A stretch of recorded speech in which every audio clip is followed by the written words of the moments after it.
I'd like to call to order this Thursday, September 21st, 2023 meeting of the Springfield Historical Commission. Commissioners Walsh, Nardi, Judith Cole, and Walter Cole are present.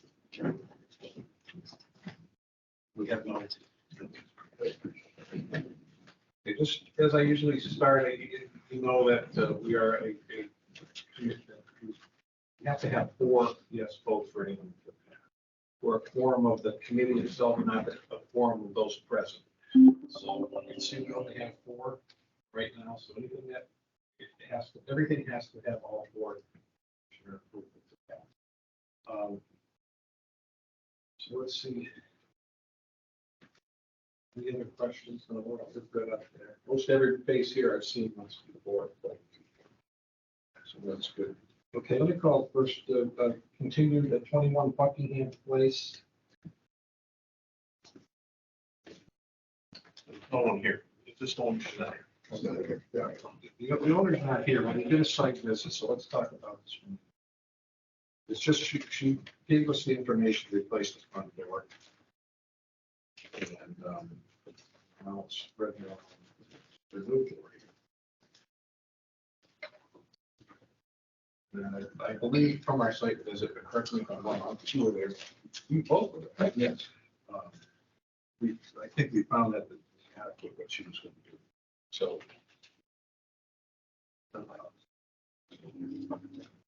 We've already opened this to public commentary. It's good. So this is just me looking for a vote. So, any questions relative to it? Ready? Entertain a motion to accept the application for certificate of appropriateness 21 Buckingham Place to replace the door as she has illustrated. So moved. Second on that. Is there any discussion on that motion? Hearing none. Call the vote. Commissioner Walsh, yes. Commissioner Judith Cole. Yes. Commissioner Nardi. Yes. Commissioner Walter Cole. Yes. Okay. That passes. Should be happy to hear that.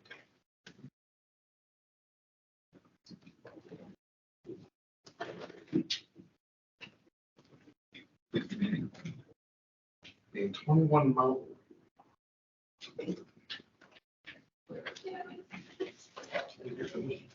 21 Mountain View?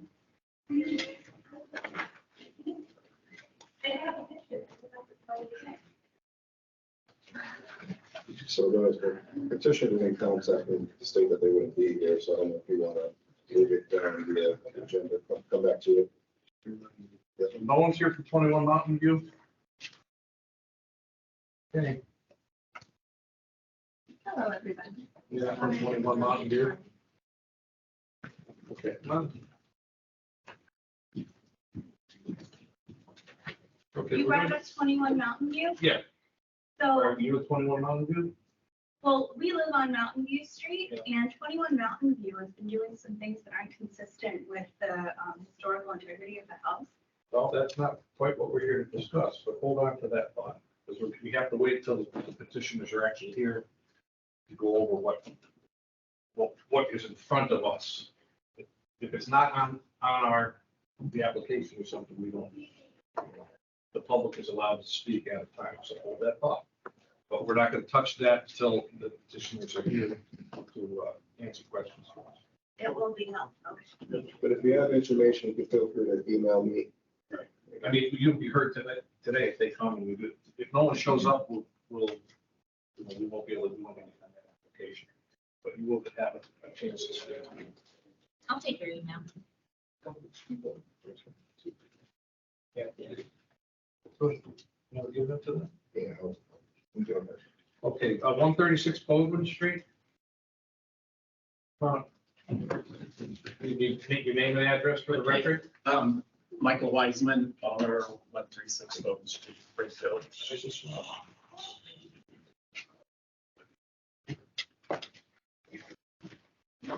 This is an application for certificate of appropriateness. We had 136 Baldwin Street for installation of push piers to support the foundation. Just describe what's happening. Okay, well, Partly, so the history of the house, this is a property that was moved from Catherine Street in the 1980s. Okay. So it's a 1884 house sitting on a 1984 foundation. And just, I think it's, I don't know my sense of direction, but I think it's like the northeast corner of the house is this, like the cinder block in the foundation started separating where you can, Like, see right away. yeah, see right through. And there's, you know, a facing on the cinder block of the original bricks from the house, and they're sort of separating too. And there's some cracked plaster in that room, and we would just like be able to repair it before it falls apart, because it is a historical house, and I think we prefer to maintain the integrity and to keep it safe. Yeah, well, both of you. Yes. I've read through this and looked at the illustrations. It doesn't look like there's going to be any substantial change to of the view from someone walking by. It's not going to look different. I think the only difference might possibly be with the landscaping, because obviously they have to Right, they have to do some remove. digging, removing, so some of the landscaping might get shifted or removed, but the actual house, the appearance of the house should not And change. you're not gonna see any of the piers or anything? No, it's all underground. It's all underground. Work will be And the brick, recovered. yes. Replaced and repaired. right, Because if there's no change in, it doesn't look any different from the public way, then that's usually, that's main. right. And the landscaping will grow back. So, Right. Yeah, you're gonna plan. okay. I mean, I read through it, it looks like a good plan to stabilize your house. Commissioners have any other questions for the petition? Okay, I'd like to open the public commentary on 136 Baldwin Street. Is there anyone who would like to speak for or against this application? Seeing none, nobody for or against the application, 136 Baldwin, I close the public commentary. I'd entertain a motion to accept the application for certificate of appropriateness of 136 Baldwin Street to install installation of push piers to support the foundation. So moved. Second. Any discussion on that motion? Question? Go ahead. To the best of my knowledge, because I'm not the contractor, but yeah, it's just that corner.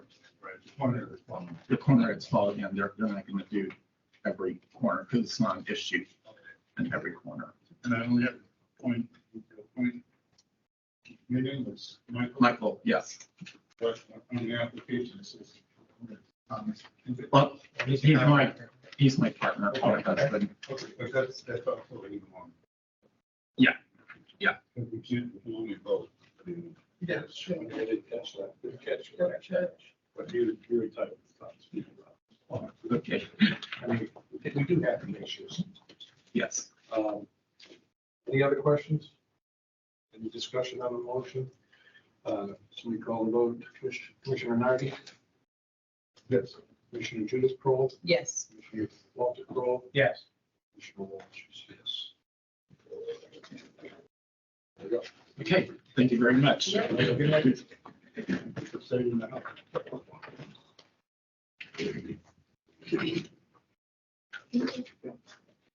In 170 Washington Boulevard, Washington Road. Hi, 170 Washington Boulevard.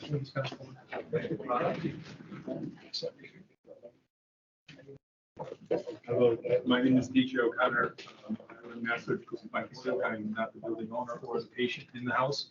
I'm the one that the healthcare company contracts with to install the home. Okay, do you have permission for you to represent? Well, they're the ones who told me about the hearing. Here's everybody. I assume they would show up.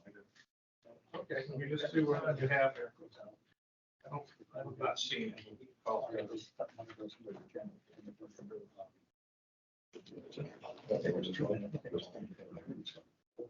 Nothing in here that specifically says, we're not able to. Should have you here, because you know what you're gonna do. I can do that and then. Talk to you later. I'm gonna call him right now. Yes.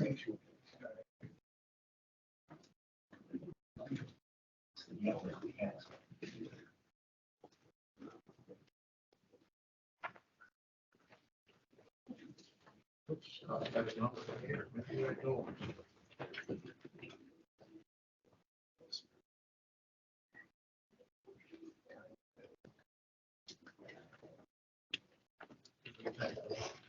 Yeah.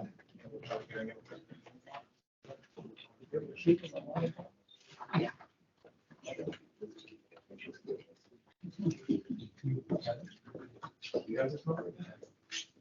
I thought I had it.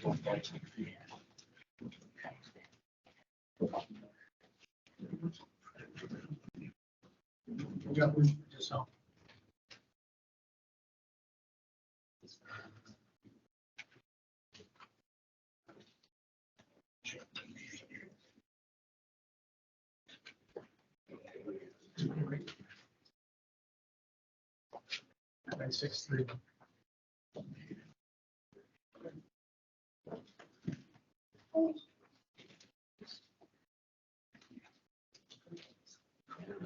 Hey, Kevin's here. Hey, good. We're in the meeting of the Springfield Historical Commission right now. We have an application in front of us, but I don't have permission for the person that's here talking about it to represent me. If you could quick send us an email, we can hear this. 118 Washington regarding the 170 170 Washington. handicap ramp. Regarding the handicap rate.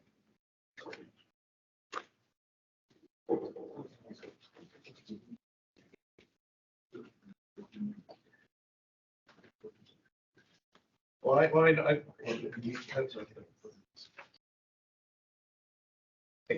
I'll tell you what, when you get a chance to send it in, and obviously I'm just talking to you, so I know it's okay for this guy.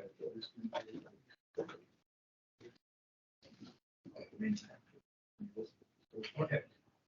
Just text it back. When you get the text, just text it back. Okay? All right, thanks. All right, thanks. There's his number. If you can text him, just to remind him. So I'm okay with this because I just got off of the owner house. So, and it's not a, they had the wrong property. Okay, tell us what's happening.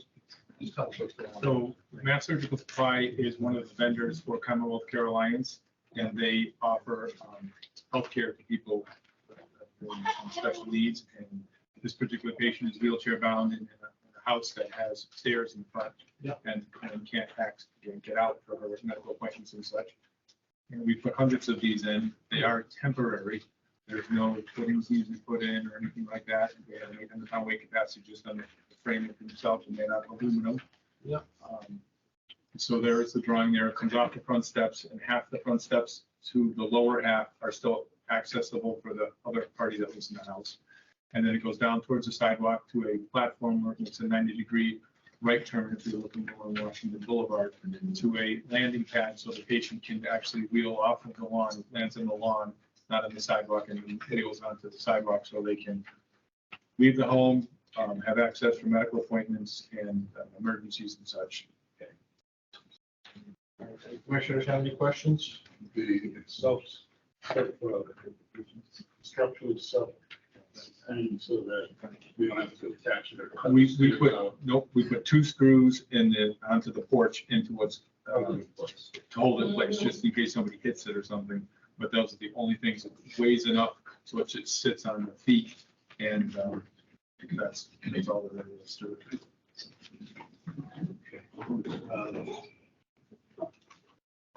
Any other questions? We open this to public commentary. Is there anyone here like to speak for or against this installation of a modular ramp at the temporary ramp at 170 Washington Boulevard? And seeing none, I'll close the public commentary. This is something that will be renewed automatically and so on. So the health insurance company actually buys it for the patient, so it becomes their property. So if they move and go to another place that needs to be installed, they can have. So it's not left there. That entertain a motion to accept the application for certificate of non-eligibility at 170 Washington Boulevard. It's installation of a modular aluminum ramp in the front of the house. So moved. Second. Any discussion on that motion? Just like to add that it's temporary, while the person needs it. Right?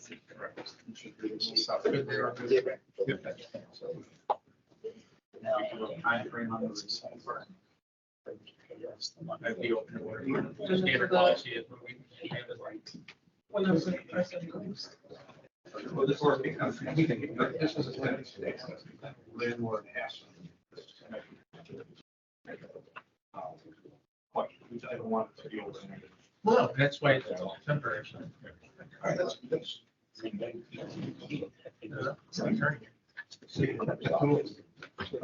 Okay, so the motion is, just gonna restate the motion. Yeah, for the, to approve the installation of a temporary modular ramp in front of the house, as we have for 170 Washington Boulevard.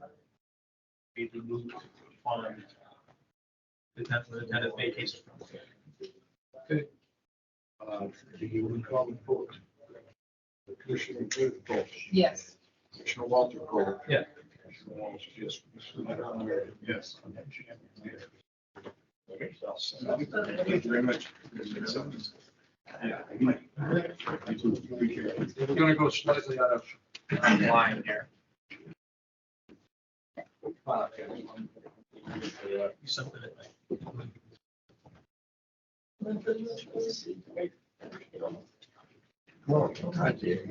You know how to do this.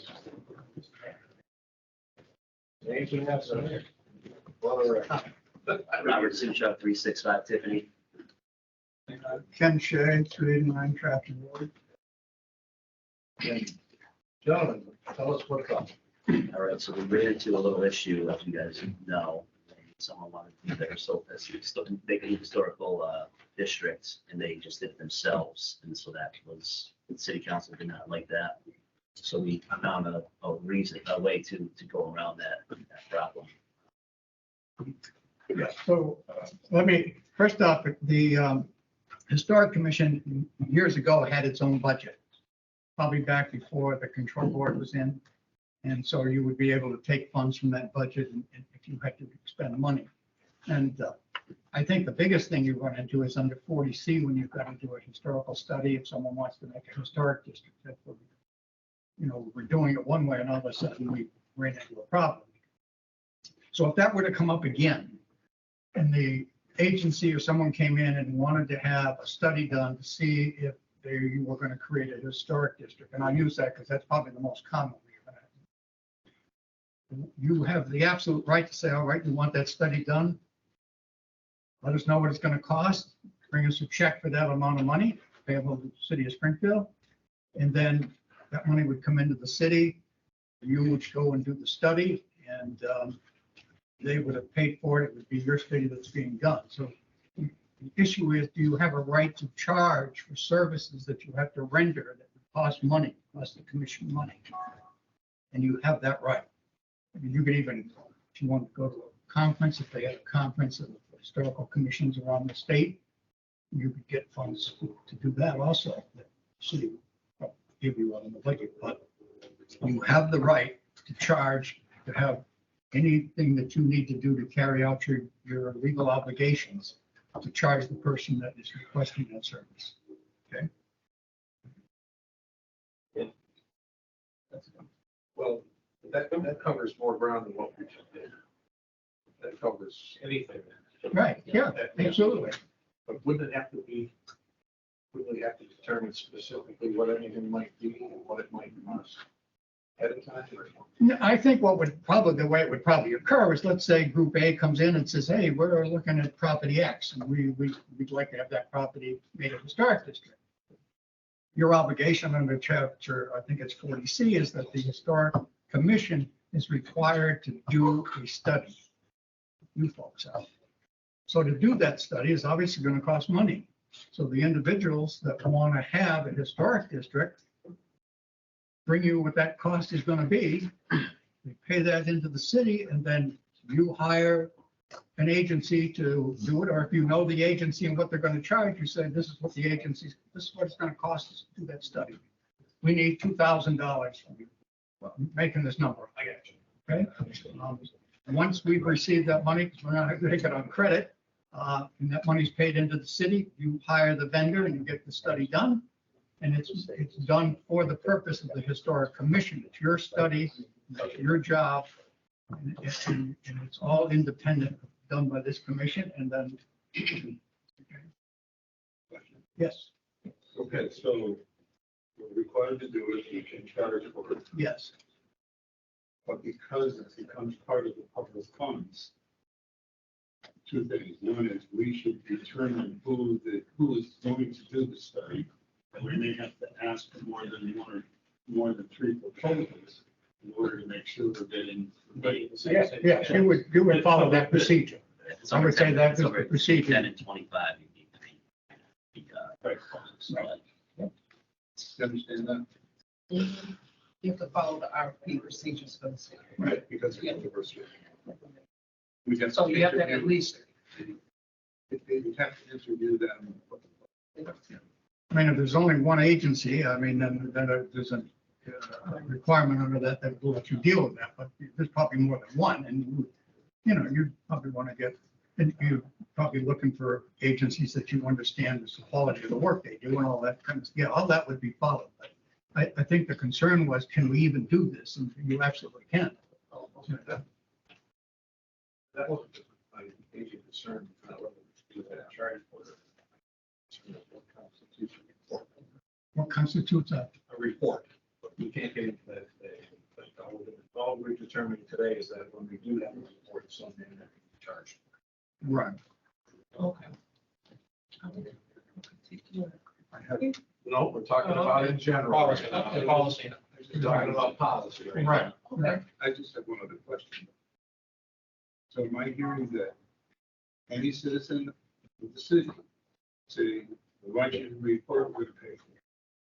Whether or not we did, whether or not the commission thinks it's of some significance. I think that's a separate issue.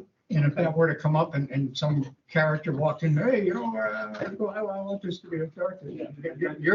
Your commission in its wisdom would look at that and say, you know what? I don't think that doesn't meet the test of the bar as to what we're looking Right, I at. think the bar would have to be set by us. It would be, yeah. Significant prior to. Yes, and what would end that?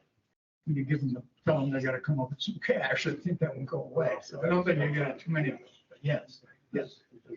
This is what they're taxing, so in order to have us do it, maybe worth their money to pay for it, so they can say it's refused, et cetera. Now we have a tax break. Yeah. And the commission is taxing it. Well, I think that's something that collectively, if you all. Different meeting. Your help, yes. Today's meeting, if I'm hearing correctly, believe me, there's could be a few more of this one that I don't want to hear. It's just a week in charge. One we could chart Yes, for research to be done. right. But then we have to have, after the determination of the commission that it's historically significant. Because we deemed it wasn't significant, we wouldn't be hearing anybody else. Right. that's correct. And then the other part, which is, there would have to be some standard to follow. Certain things. I don't know that we have it, as long as I've been here for about 10 years. When you say, I think, like, if What we use to determine whether it's significant. well, I think we have that. Just missing something in the process here, but I think this is all tonight is about. And I'm okay with it, because I don't mind charging for something. But if it's gotta go through that, one of the things that's gonna happen is it's gonna lengthen the amount of time under our operating guidelines, never be able to meet the operating guidelines.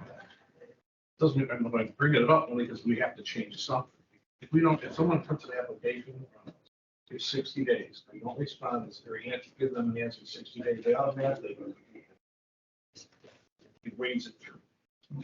So this, getting 3 estimates, and 3 stuff like that, and then does somebody else have to approve it? Or is it just, somebody in the city? I know If somebody what you're pays, saying. if somebody's paying, $1,000 for a report, we say, yeah, okay, this is what it's gonna be, but then somebody else in the city has to okay the payment of that money. Or where it's gonna go, and is that gonna get bogged down? So, Because we have 60 days. you have 60 days for a public hearing, but for a report, that doesn't come under the same 60-day timeline. So I was thinking to complete someone's application. My suggestion is part of a writing policy.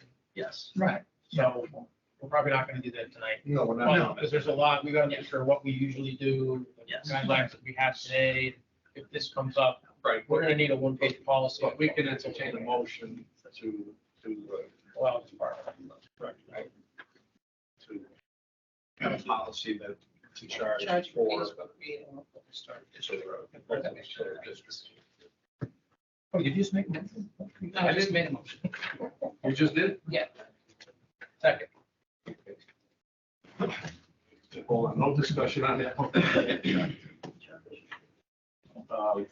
Just- Is that the main points we're after? Yes. Yes. That was the issue that The main point is coming the from. money part. Yeah.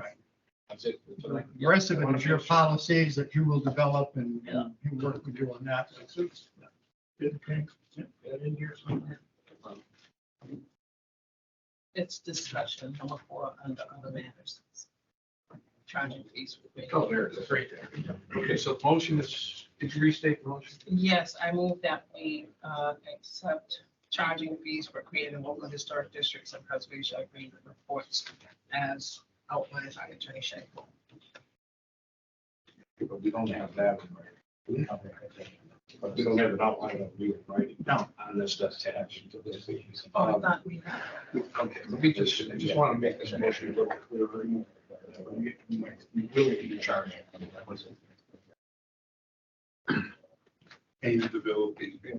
For, right, for reports regarding local historic. Right.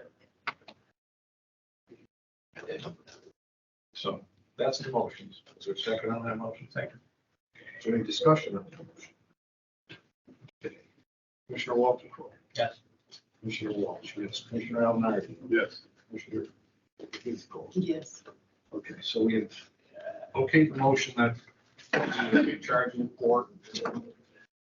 Another meeting, we're gonna have to decide. We gotta find out. All right, so that's a whole another can of worms. Right. You'd have that can of worms anyway. We have lots. Oh, I know. Uh, You guys do a great job here with the issues that people have with the houses and you really, give them the benefit of the doubt or try to help them. This is what I'd like to ask you guys. There's other legal steps that are gonna have to happen.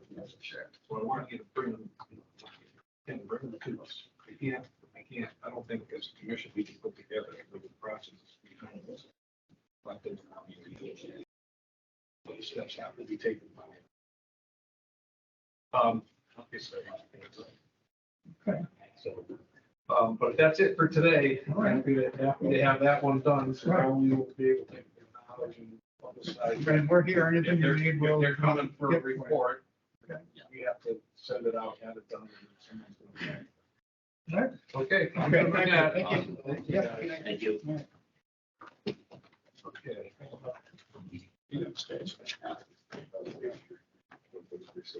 All warmed up over there? Yeah, ready. Okay, back.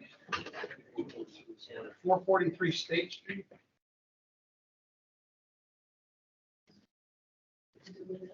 Good evening. How you doing? Great. Name and address for the record, please. Address, my residential address? Yeah. My residential address is 36 Forest Park Ave in Springfield, Mass. I'm here on behalf of my project. I'm the managing director for Renaissance Development. You guys have all of our information, and at this point, I'm going to turn the presentation question portion over to our architect who's sitting to my left, Steve Jablonski, and then we have the fellow rep with a sample window that we'll get into when you at the appropriate time. No, perfect. Steve. Good evening, everyone. How are you? Good, happy to be here. And You could give your name. Steve Jablonski, 22 Green Lane, Springfield, Mass. Thank you, sir. A not ex officio, longtime retired member of your commission. What we're going to do tonight is go through the plans, give you a quick overview, a summary of the design, and then we'll go specifically into what's always a very important part is the actual specific new windows that we're proposing. And we have Mary Lynn Haddix, who's works for the Pella Window Company. And the Pella Window Company is on your list of approved. This specific window needs to be looked at in detail, but it's, so first off, if we could we, is everybody happy with starting with, I guess this is probably, That's a good place. you know, before and after. So it doesn't quite look like this now because the plywood down here has been removed, but that's what it looks like today. And just a summary, it's a commercial building, formerly the Kavanaugh Furniture Store, which quite possibly everyone or a lot of people in this room shopped at. I know I did. And this material up here is cast stone. It's going to be preserved. The material between the two, and this is cast stone here as well. This is glass. Whoops, sorry. I won't touch it. I feel bad because I mentioned that Donald, I said I wasn't going to touch the screen. But, all right, so the material up here is glass block. It's kind of a modern 1950s look. We are not preserving that. And below, so there's two bands of cast stone, and then there's a signboard band. We are going to preserve that. They're long gone, but when we look at some of the historic photos that I hope Alvin will be able to guide us through, there's some awnings that used to be on the building, and we're going to basically be putting those back, but not in a canvas awning type, but in a permanent metal awning. And then there's brick here at the base. And we're going to basically reinvigorate, I guess would be one way to describe that, brick, because we're going to put some new brick up here when we take out the glass block. Do you people want to see some of the other historic, what it looked like, iterations? There was one there that I was hoping I would see. Is this it? Yeah. Can you rotate it? Okay. So this is, I believe, rough figures somewhere right around World War II. But even that wasn't. Yeah, I was going to say these windows up here were not. I mean, the things that, as far as I can tell, are original are the cast stone, and then the brick in the back, and the you can see clearly here the signboard. Yeah. And then I think, yeah, if you look at, you can see the the rolled in canvas awning.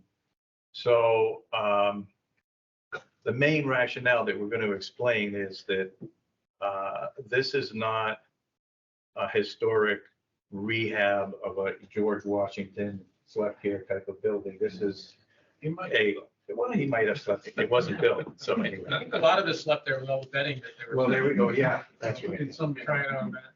So, but in seriousness, this is it's called adaptive reuse. So we're adapting a historic building, a former furniture retail store for new use as on the ground floor is going to be commercial vendors on the front part of the building. And then the majority of the building is going to be a residential apartment component. So this is the main feature of the rendering. So you can see here what we're proposing is, and let me just explain what we're doing up here. The second floor is not going to be commercial. That's going to be residential apartments. And so we're putting in residential scale windows that you'll see that Mary Lynn Haddix from Pella will show you shortly. But they're sized to be appropriate for a residential apartment. And these are small, these are one-bedroom apartments. That's why we couldn't deal with the, where it is appropriate, we have the commercial tenants on the first floor.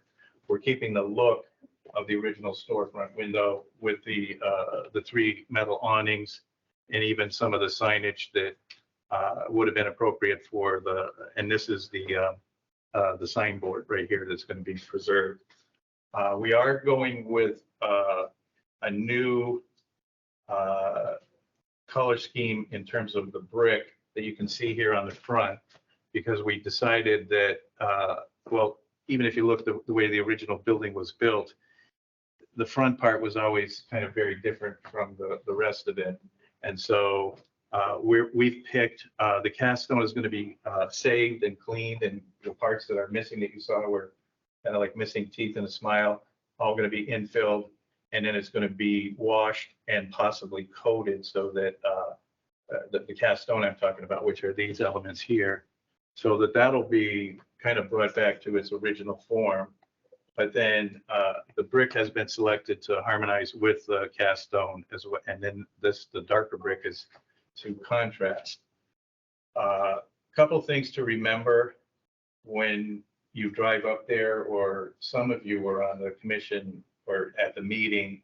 We applied, I believe it was in, I don't know, February or March, but the rear portion of the site is a warehouse, and it was built on very poor soil, and it's got huge cracks and everything. Long story short, just for some of you that weren't here, the commission voted unanimously to allow, so this part, the light green and the back, starting next week, that's all going to be demolished, gone. And we're going to be building new construction, wood frame apartments that you see here. And they're specifically not trying to match, they don't have any brick. They're their own kind of modern, but still in harmony. The windows are all the same size as the ones we're putting in the front. And by the way, these windows are meant to, if you look in the district, particularly right across the street at the Springfield Armory, those windows are everywhere on the Armory. So that's what we're kind of aiming for. This part right here, this facade is kind of a new creation, because I don't know, I've never seen any pictures, but there used to be a building right here. And so that was what's called a party wall. So when they put the bricks in, they didn't care. They just slopped through them in because nobody could see either side of them. When they knocked down this building to create the upper parking lot, that's when they switched to that green foam that they had on there, because this brick is like the worst brick I've ever seen in my career. And it wasn't meant to be exposed because it was a party wall. So we're now have an exposed surface. So we're going to coat this with a new skin that will harmonize with the color of the brick on the other alley side, even though that's not really viewed from the street. But in other words, this is more or less meant to replicate the historic brick. And we are putting in 3 windows on this, or 4 windows on the second floor. And we're putting in these ice cream store service windows. And to tie the two together, we're using one of the same awnings from the front over here. And then, as you can see in the back, as it kind of drifts off down to the lower parking lot, the red was meant to kind of make a cutoff point between the historic building and then the new part. And then the lighter, there's a couple of different lighter grays that will be in the back. I'd like to, if everybody thinks it's appropriate, have Mary Lynn come up and just show you the details, because I know that you really pay attention to the details of the windows. And we went to a very reputable manufacturer to.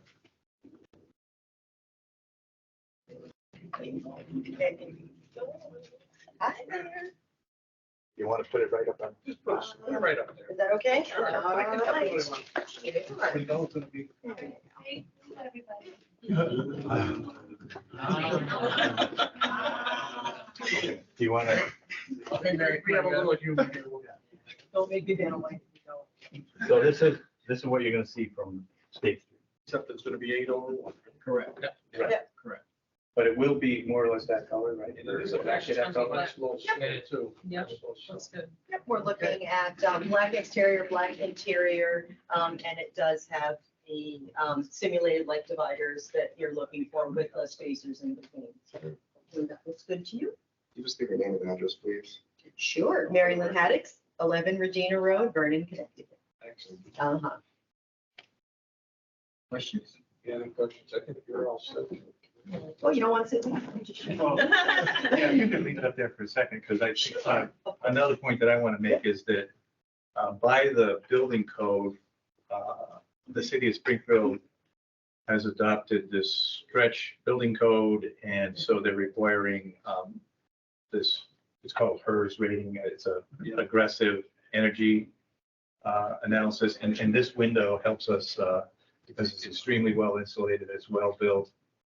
Another feature that I'd like to point out is really what is excellent is the cladding.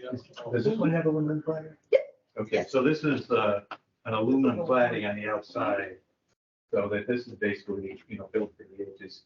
Even the original windows that I have on my house, and I imagine a lot of you, if you don't paint them every 20 years, you got, window putty falling out. This is gonna be, well, nothing lasts forever, but this is probably 50, 75 years, something like that. When you need to replace them, I won't be sitting. There yeah, probably none of this. Are these color windows? These are color Colors, windows, yeah. Color. Is there an actual, like, sub-brand, or it's not, it used to be called Proline? but Oh, what this is called the Pella Lifestyle Series right here. Lifestyle. Color? Ella Lifestyle. Pella Lifestyle. Lifestyle.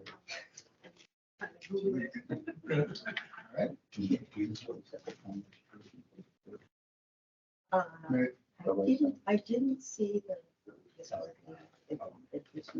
Yeah, that's, I think that that's what we're taking.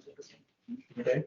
So. I wasn't, I was just gonna say, we can probably take it off. You get, take that off the table, Yeah. literally and figuratively. We'll leave it here in case anyone wants to see it come back. Correct. Sure.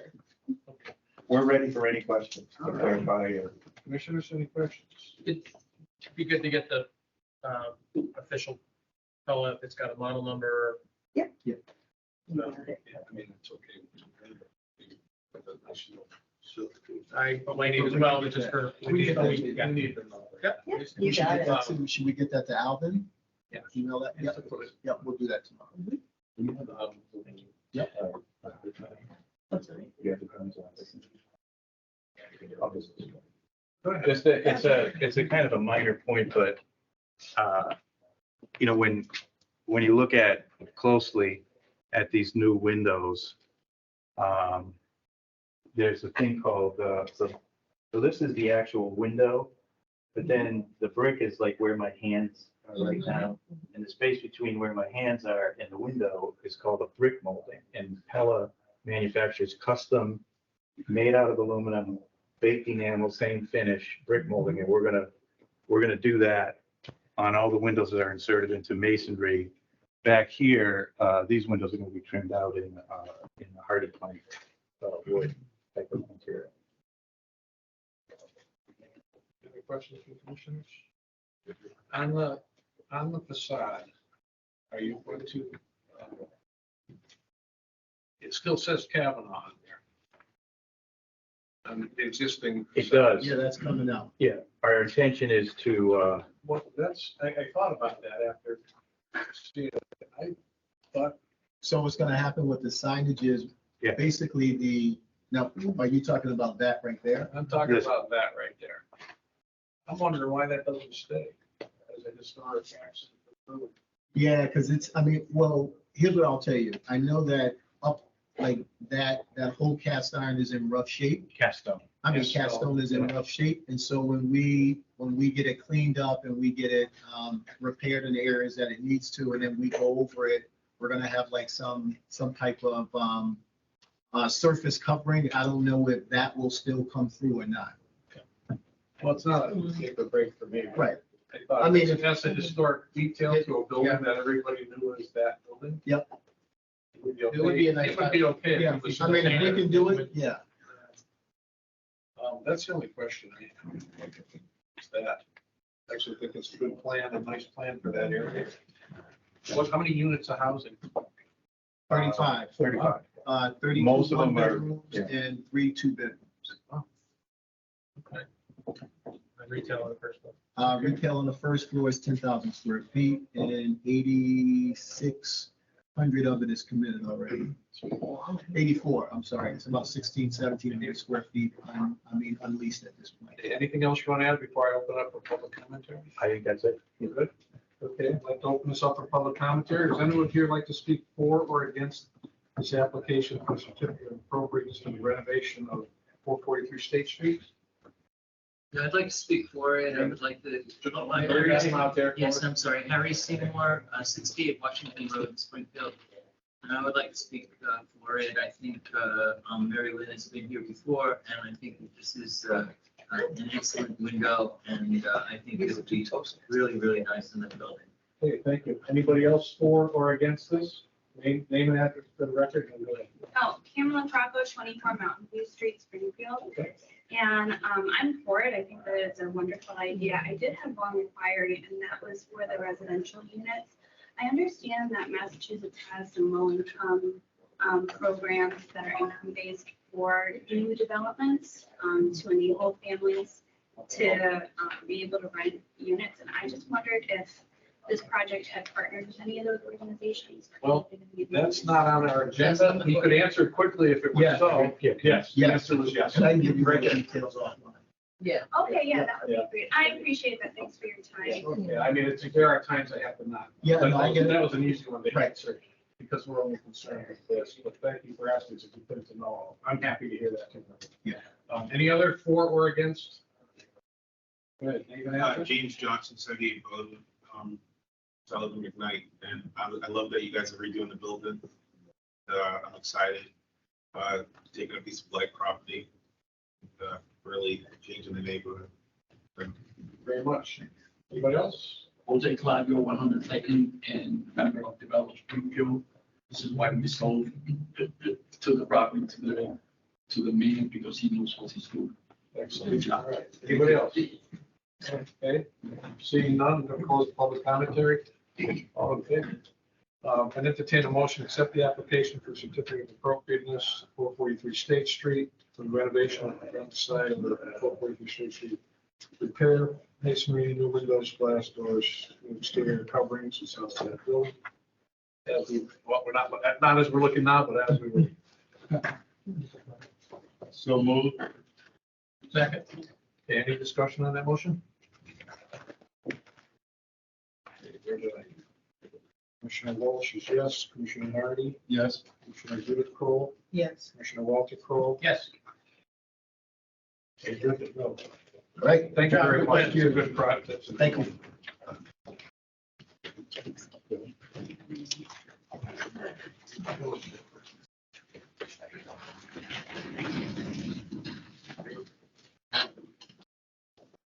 Okay, 32 Greenleaf.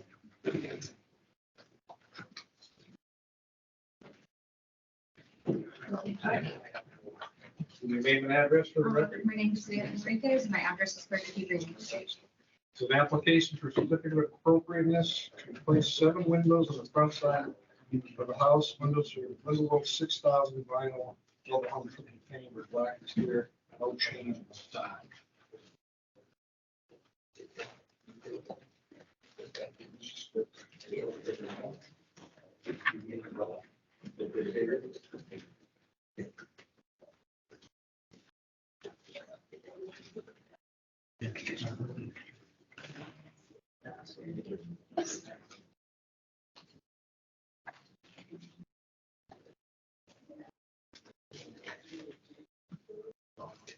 So you're just doing the front.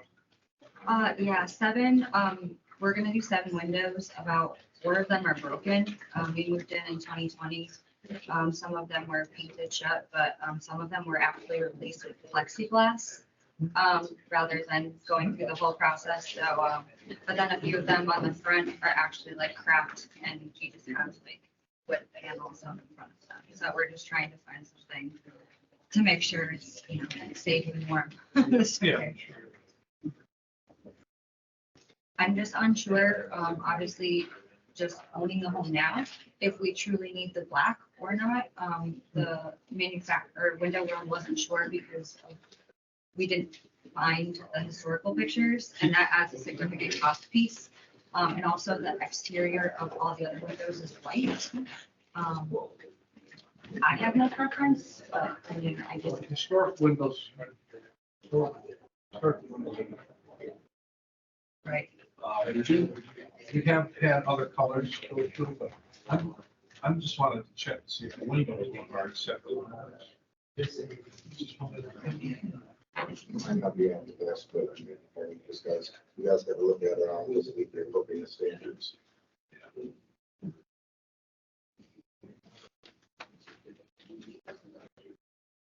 We have done 6,000 series.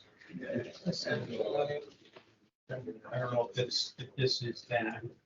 There is, if I remember right, there's been a couple of them, 6,000 series, 6,000 slim line. Right, slim lines. So that was the key word. So I don't know if that's what it says, but I do remember looking at it.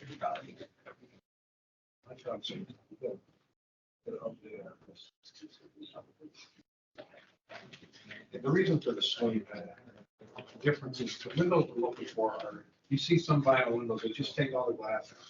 Thick vinyl window. Also, you have this one vinyl on the end.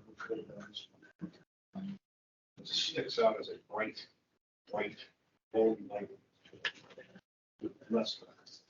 And historic windows, it looks like you had, kind of lights that you.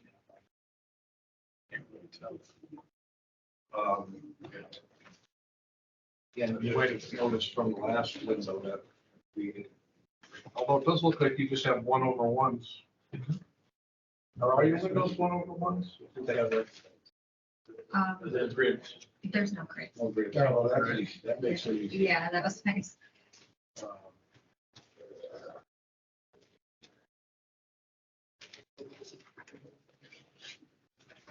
There's one gridded on the side, but that's not one. The one that's like horizontal on the left side there. But it's, Yeah, that's not one of them. It's That- just, I was thinking that might still be, leaded glass of some kind, no? that one's not on the right side. There is a leaded glass and it's in good shape. Because we love people. Yeah, there's actually, they put like a really nice, protection piece on. Right, the only issue I'm having, I'm looking through, I'm trying to move forward, and read this at the same time. It's just, if this is the same window that, that's why we like people try to bring in. Yeah. They were here the last one, but they couldn't. Good come for this one.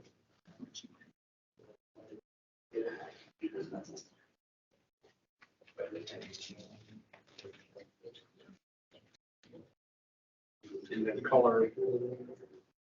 What do we have for historic? In fact, it's historic. And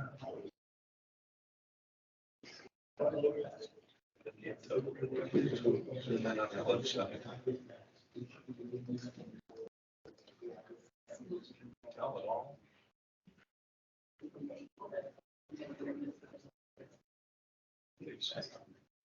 Okay. So this is what color's the house now? Yeah, when we purchased it, it had white siding. There's like a part where I can see the wood siding underneath and it honestly looked pink. Yeah. A pink painted. Yeah. So that's. Well, I'm almost torn here. Verifying that this window.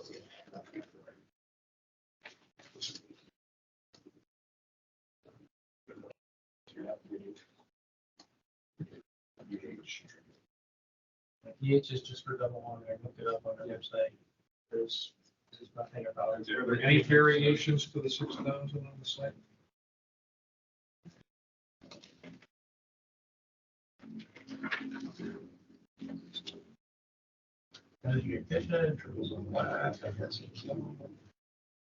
Let's talk about how well it's built.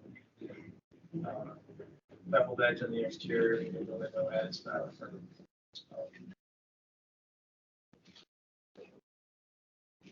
16, what it looks like. Series 1600. So this, Yes. 6,000 is the one that she got. It's just expensive. right, but this is 1600.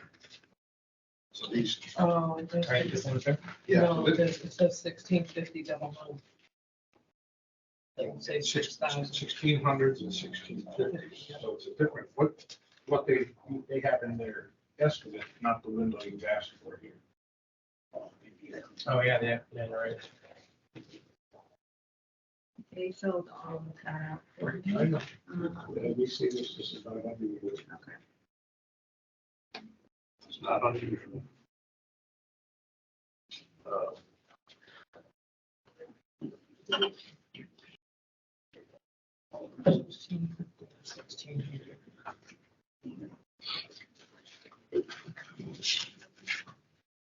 Got that on there? Walter?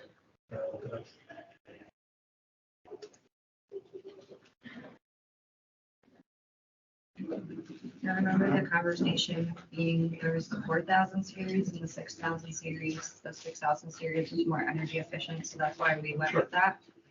And I do agree that I think they had a version of 6,000 hours, so that's very effective. Which would help. It does look like all of them. That can be a sign. I'm just trying to find it. Maybe it's 6,000. You can see it, you can tell to that. 1650. I'm starting to read that. Well, when is this proposed to begin? I mean, I think it's been, I think I submitted this at the beginning of August. And we were quoted at the beginning of June.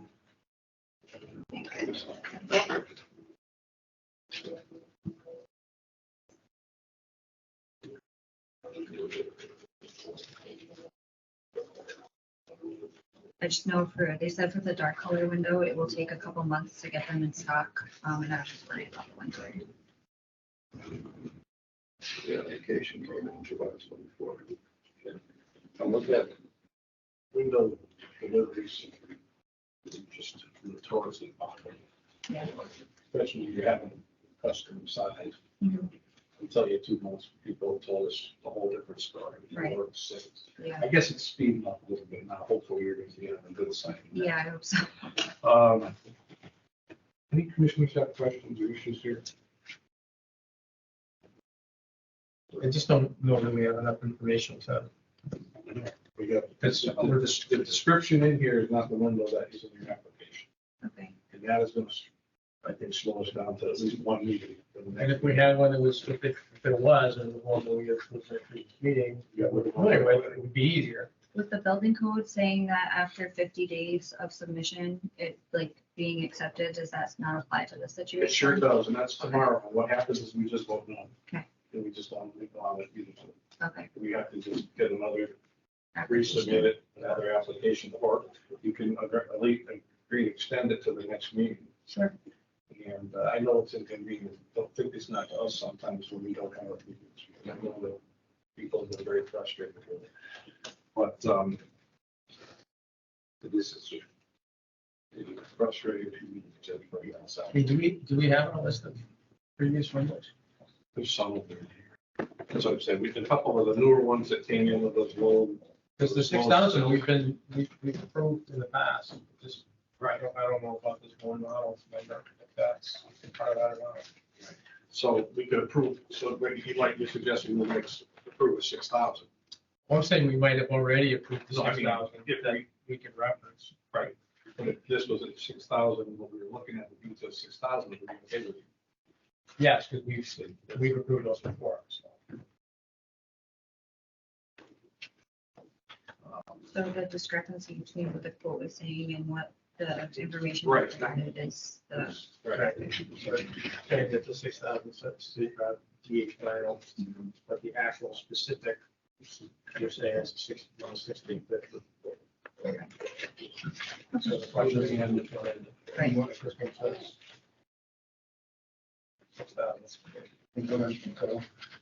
Down series is more insulated when it's a triple glazed. Right, right. 1650 is not. So the original quote was for the less, 6,000. yeah, for the less insulated one, and then I upped it to the more insulated one. So maybe there was just like a discrepancy in the documentation, but the price point went from like 7,000 to this $10,000. Our thing is always just what it looks like you care what our value is and functionality and cost and all that stuff. To the commissioner, that's just visually what is in the street. Yeah, this, All we have authority on. I can explain something. Go ahead. On this window world quote, I'm quoting 6,000 triple pane series for $10,000. Right. So the quote is Is correct. 6,000 series, even though it is backup Everything else is- information. Is all the other stuff. well, I mean, you have the option of proving it, verifying that it's gonna be 6,000 and not 60. That's the trouble kind of creating the issue, because then they just put in windows, it's not your job to put a number on that window. So they can put something in and you don't know whether it is or not. Yeah, it'd be a 75,000. You guys can make a motion for the 6,000, or for the 6,000, or for the 6,000 minimum only. Right, that's what I was just suggesting. I think, I'm okay with doing it. Yep. That way she can move forward. At some point. how do I we- can provide whatever documentation from them. Okay, It's I think valid. I'm okay with that. The color now, the color's the other. Yeah, um, it doesn't really bother me either way. I just didn't know. Some will look black on the outside and some will look white on the outside. That will be Right, now all the storms are coming up. Right. Which make it. for those, yeah, for those 7. Is there any other color that we might be able to suggest? Could you have the front of the house again? The house is white. Yes. They had a dark green. So yeah, would be those, the front two to the left of the door. Yep. Those two are broken. That one right where your mouse is, Yeah. that one doesn't close. But what color? They're white. Those are all the frames. They're Painted white. painted, yes. Because the other two, other ones look darker. They're not. They're not, Just, No. just the picture. Yeah, it's just set back. It's white lead paint. Commissioners, anybody suggestions on color? The bright, it's just vinyl, bright, like vinyl is not a historic. Yeah, I'm okay with the black, but I just wanted to point out that it'll only be some of them, or darker color only be some of them rather than. She's not doing the whole thing, so I would just go white. Because it'll look, she has some. Yeah, I agree. That's why I was wondering if there's more of a, that's bright white. Yeah, yeah. That's a bright one. Did they give you any other? I could go with like an off-white or a gray. What do you think, Commissioner Walter Cole? I mean, typically we look for a darker color because darker was always original. So when you're doing partial, there's always disruption. Yeah. Right? Until the next time, or the next set. Yeah. Right? The nice thing is when you already have, if you have screens or storm windows, a lot of times that makes the look dark even if it's white.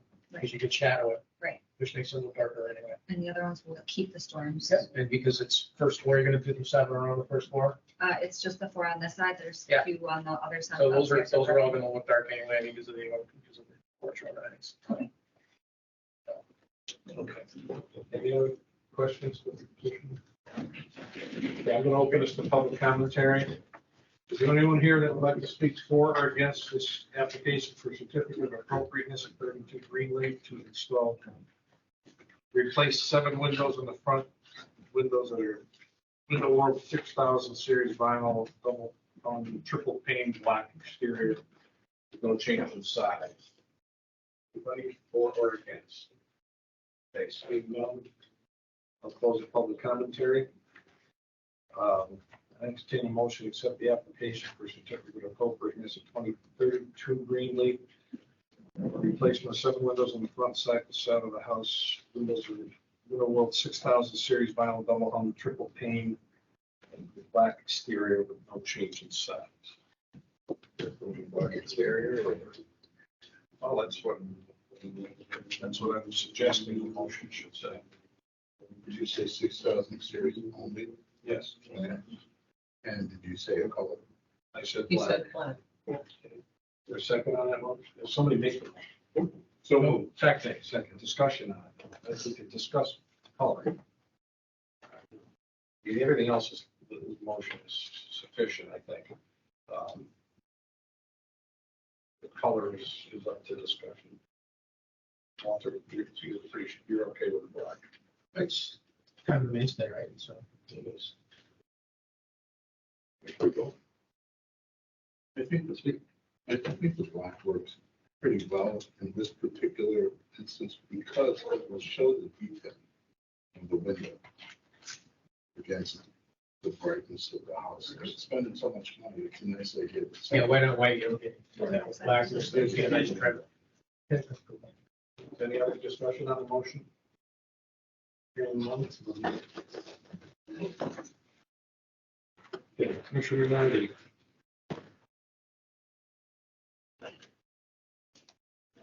Call the vote. Oh, yes. Commissioner Judith Kroll. Yes. Commissioner Walter Kroll. Yes. Commissioner Walsh, yes. Okay, we've approved the, as you present, the 6,000. Okay, do you need further documentation proving that it's? Yeah, just please send us something. So email out, or just whatever the. You know, whatever, something. I can have the valves on like. Whatever Okay, They'll put something on the certificate just to verify. that. excellent, thank you. Thank you. Good luck with your project. Yes, thank you.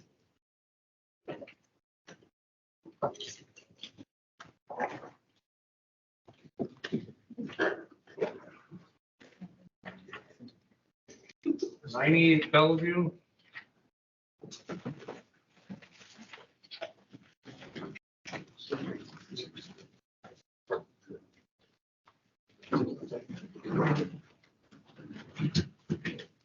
We're gonna take about a 3-minute recess. Right there. Thank you. Hang on for a minute. I'll get back. Are you in recess or? Yeah, well, he's just gonna. Just for a moment. Station break. Station break, yeah.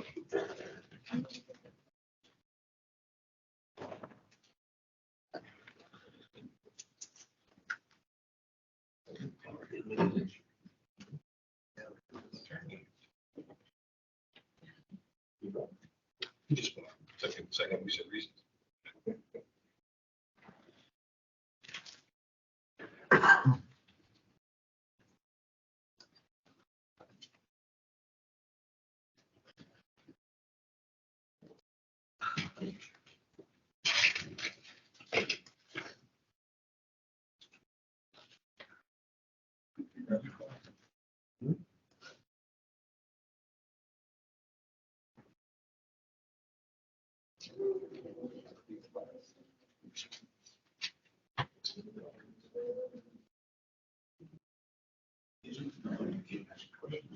Sorry.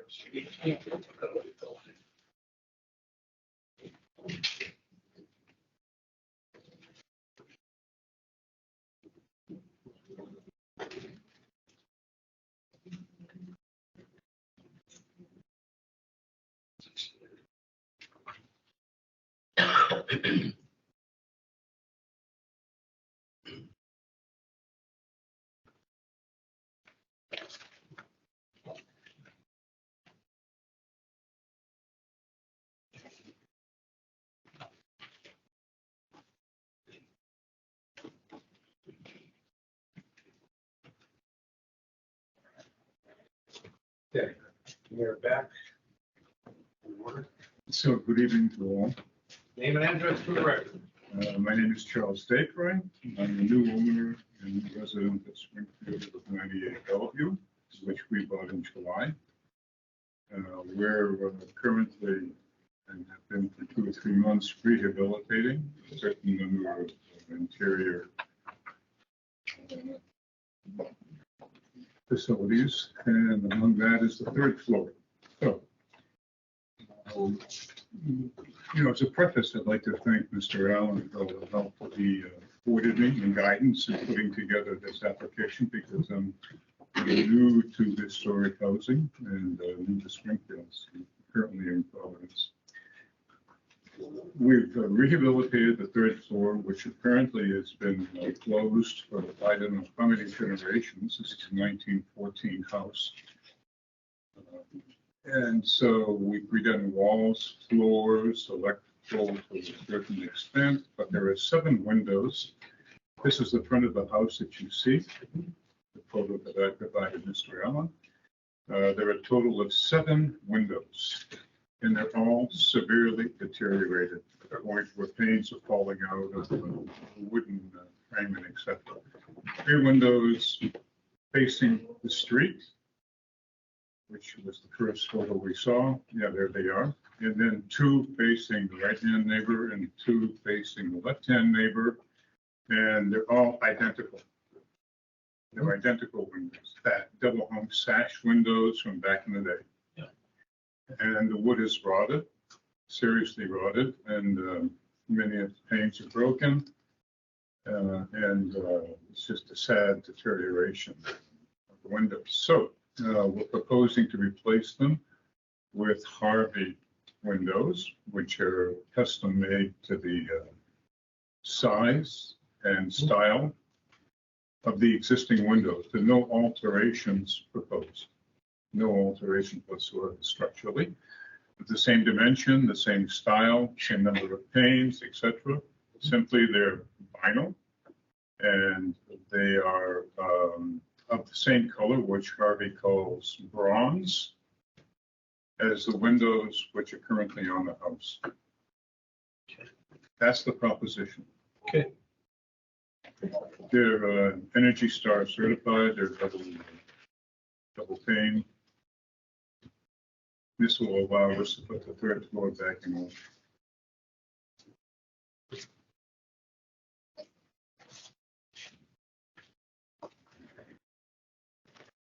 To do it.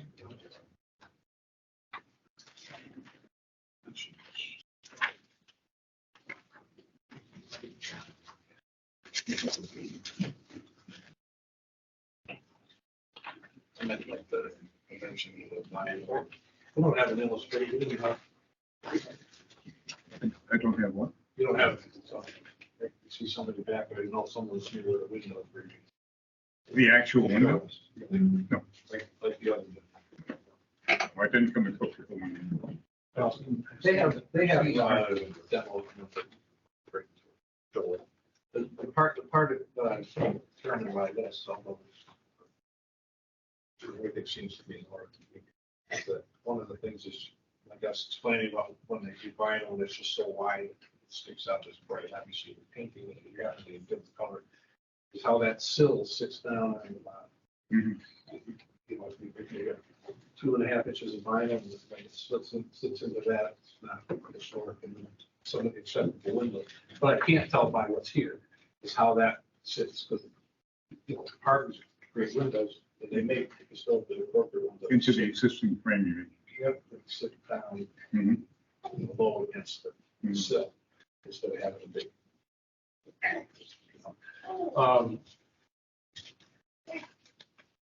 Is this hard to pass it? Is that in here? Should we just read the windows? There's a lot of hardens that are already approved, so. It's just sometimes just the detail, the devil in the detail. It's Harvey also makes. All your storms are coming off. Are the storm windows coming off? There are no storm windows on the 3rd floor. I'm looking at one, looks like it has a storm window. There is no storm window on the 3rd floor. On any of the 7 windows. So it looks like a frame, which is. On the 2nd floor, though, and on the 1st floor. Aluminum storm windows. All they have then. Who's better than that? 1950. Yeah. Who's better than that? 1950s window. That's right. My only question was, I like the color, Arby's, the second style. Raised? Are they raised on the outside, Yes. or is it interior? No, they're outside. Okay, so they're, Yeah, I went through this. okay, it doesn't specifically say that, so I just have that. The windows have the grids on the outside. I think. It does say it says here, non-removable Non-removable. exterior fixed grids. Okay, Bronze exterior, white interior. Of the bronze color. Let's go. Any more questions for the petitioner? Hearing none, let me open this for commentary. Would anyone like to speak for or against this application for a certificate of appropriateness of 98 Bellevue Avenue in Springfield to replace the windows with Harvey classic vinyl windows, Energy Star with non-removable exterior grids and bronze exterior? Anybody for or against? My little one is saying, The little guy say? he's been very vocal for his application. Okay, so hearing none, I'm going to close the commentary. I entertain a motion to accept the application for certificate of appropriateness, 98 Bellevue Avenue, to install 7 replacement windows on the 3rd floor in our Harvey Classic with non-removable exterior grids and bronze exterior. With bronze exterior. no move. Okay. Any discussion on that motion?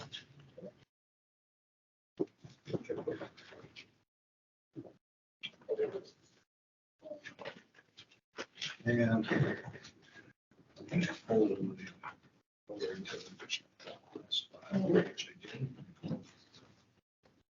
okay, no discussion on that motion?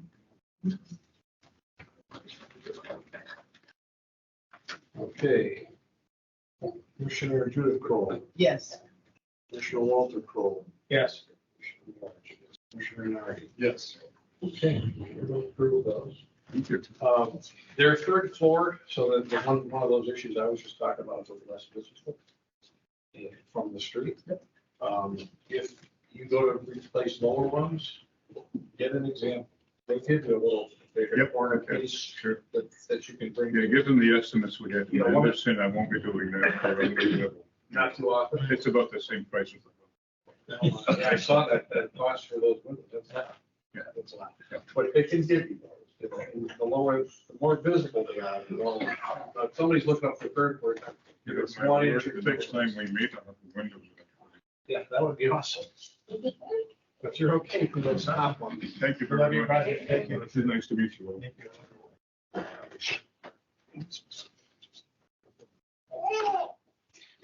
I do have a question. Yeah, go ahead. The approval comes to me in what form? I'll send it to you by email and email as well. Great, thanks. Okay, 25 Madison. Hands over there. Good, how are you? To that, Daniel Blood, 67 Stratford Drive. I'm here on behalf of Tanisha Sim. Renewed by Anderson. We're doing 31 windows, black exterior, black interior. It's a 1/1, no grids on it. We've previously done 27, now we're doing 25. Okay.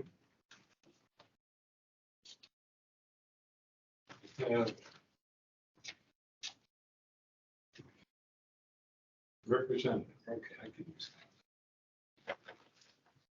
Maybe I'll use that. Technicality, but we just saw that. Have another one just in case. Oh, This one just says that, you can take care of this. yeah, I hereby authorize renewal by Anderson involving everything permit related and stuff like that. Perfect. But this does says representative.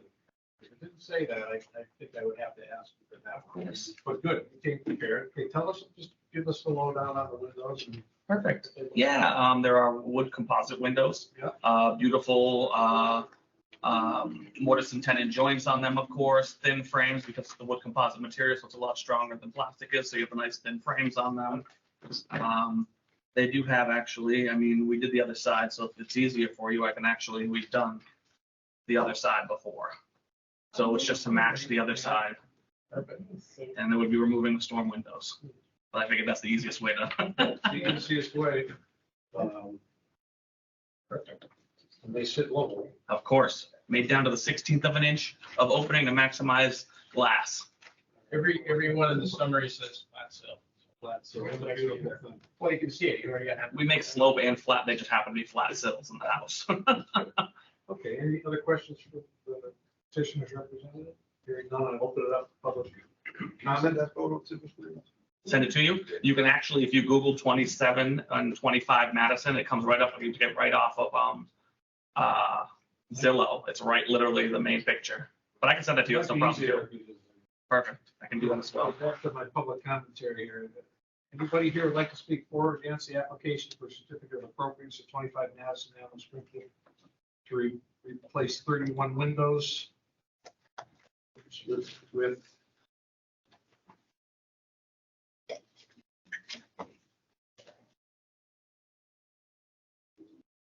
Anderson. Their model number here, I think. We compile, we have a model called Fibrex material.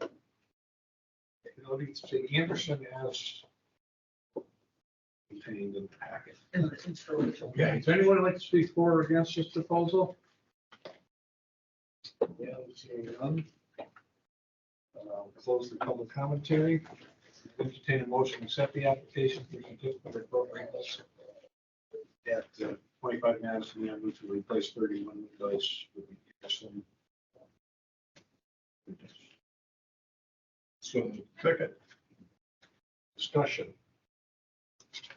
I'm just gonna, for this motion, let me just see if there's any more specific.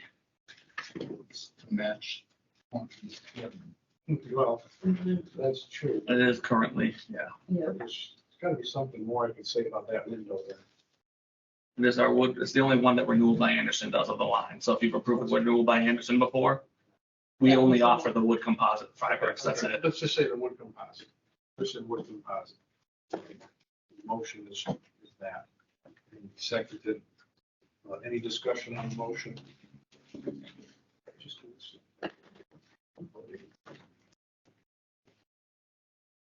I'm trying to not vote, I guess.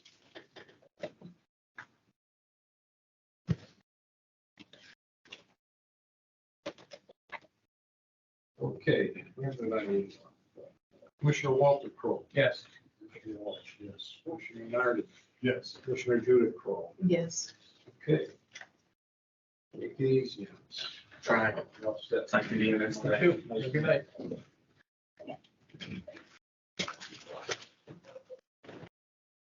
Okay. Hold on a second. Just typing your address to you and we'll send it right over right now.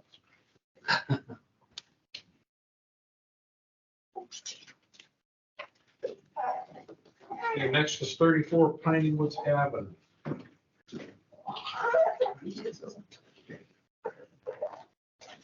It's just so much easier to have them at that meeting. Just, okay. Perfect, thank you. Which property are you? Yeah, which property are you here for? 21. No, not 21. 21 Mountain View? 163 Forest.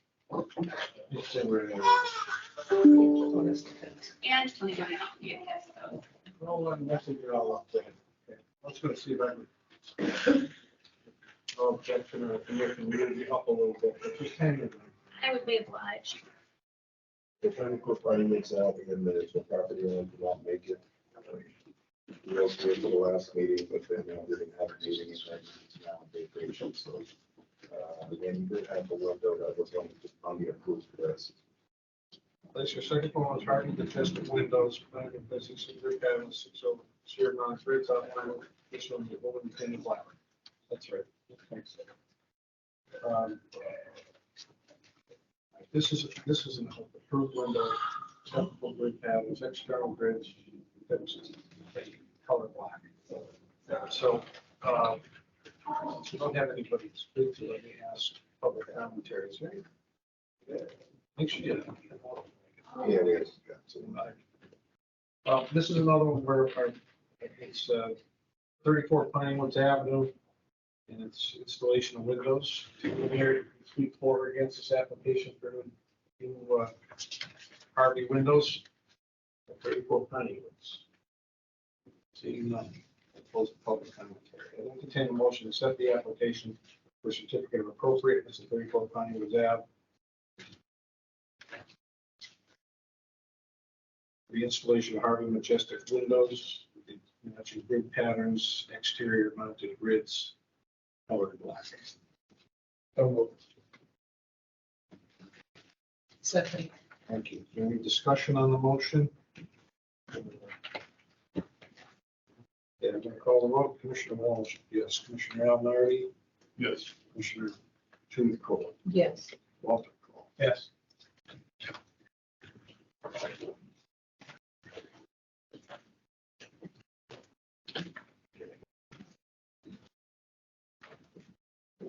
Okay, 75 Mulberry. So petitioner is not here tonight.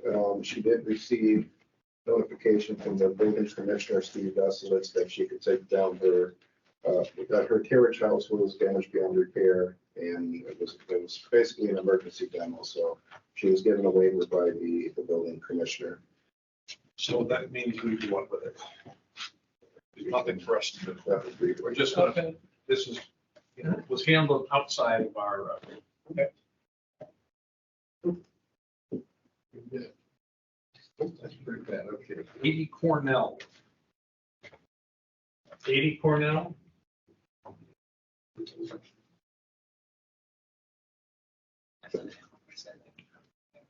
Just another one that wasn't so.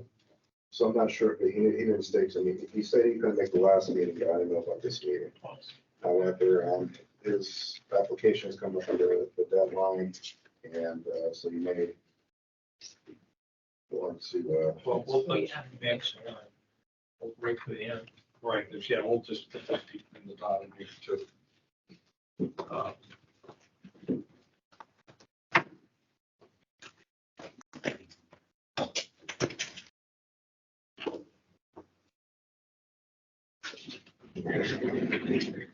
Okay, 163 Forest Park Avenue. Yes. Good evening. I'm Sarah Lazar. I own 163 Forest Park Ave. This is my daughter, Alicia. This is a little politics, governance. This is an application for a certificate of hardship.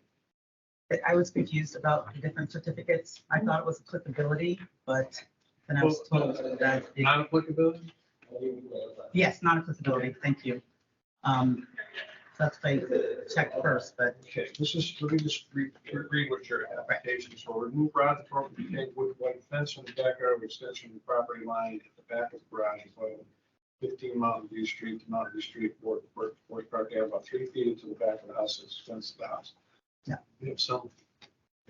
Place it with a connected to a wooden fence matching at 6 foot height at the abutting fence for 15 Mountain View, about halfway up the backyard towards Mountain View Street, extending towards Forest Park Ave after the foundation of the house. Fence means they extend posted dolls, scalps, and space.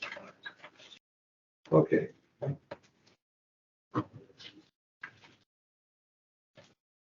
So you had a more like how tall is the picket fence? It looks like a picket fence. Currently, Well, this, that one is 6 feet. That's the. those new one. posts are 6 feet. Yes. Yes. And what is there now? Has some of this been done That's what already? is there now. All of it has been done. Oh, all of it. So I had thought I had done thorough research and seen whether I needed to apply to the commission for the fence. And I guess it was not thorough enough. That's okay. But I did, I looked at the application that has many specifics on it, but one of the specifics isn't fence. And I looked in the zoning ordinance to see what the regulations were, and thought that I was okay. So it was. Were you just replacing the fence, so you didn't put it back, fence back where there already was a fence? I was replacing a fence. but also extending it in height and length. So it, yes. Oh, they want to show you a picture of the old fence. Yep. Thank you. Well, any pictures you want to show us? I think all the pictures, I don't know if you uploaded all the pictures, but there were a lot of pictures. See on the GIS, and where I put the red marker. Yep. So the original fence came to about here. Mhm. The new fence now comes to, No, back somewhere here. to the, what's it called, the foundation. Yeah. Because that's what I thought the rules were, To the front foundation? to the front. So, foundation. so essentially, she's extended the fence towards, Forest Park Avenue. Okay, where was it before? The back A foundation. few feet, no, well, maybe 4 feet in. But yes, Oh, yeah. yeah, about that, yes, yes.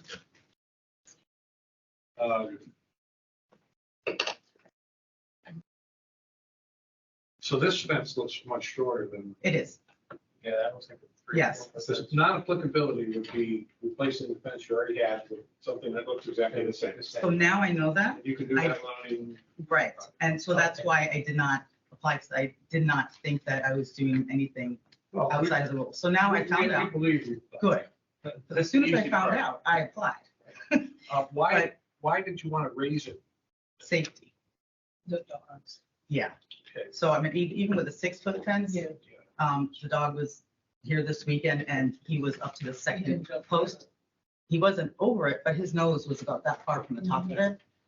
We have lots of children in the area. He has escaped once, at least once, and he ran after another dog and bit it. So Okay, that is well. a major concern with the safety. And my other dog, Pomeranian, was getting through the holes in the bottom of the fence. She's scared of me, even though she's a doll, but she barks a lot.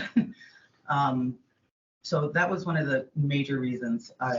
Some of it, I think that the guidelines are not the front foundation line on the corner, is it? I never saw, So- I looked. The historic guidelines, jurisdict anything going towards a public way, even a side, street. It's not under the zoning ordinance. The zoning ordinance only looks at what's, past the front foundation. They don't get into the side. But however, the historic guidelines jurisdict what you do on the side as well towards the public way. Okay. I looked and looked for guidelines and didn't find them. Because I did not want to do anything against, I didn't want to have to Yeah. come after. I hear you believe me, okay. You said you believe me before, so. This is every day. Yeah, People- this happens. It's one of the hardest things we do. Right. Is people buy houses, usually some of them that need work, in historic districts that are a pretty good price. Right. And then they find out after that there are historic guidelines, which is only, we can only Mhm. have anything to do with what it looks like from the street. The inside, people do whatever they want. And we've seen fabulous renovations and horrible renovations, but the fence is a little more of a, I don't, because I don't have it in front of me right now, but the city, what the height, if it matches the height, well, the city has a height requirement. Yeah. Or, So the city basically, the zoning ordinance states that you can go up to 6 feet from the front foundation to the rear. Anything beyond the front foundation can't be any higher than 3 feet. okay. But she doesn't go beyond the front foundation.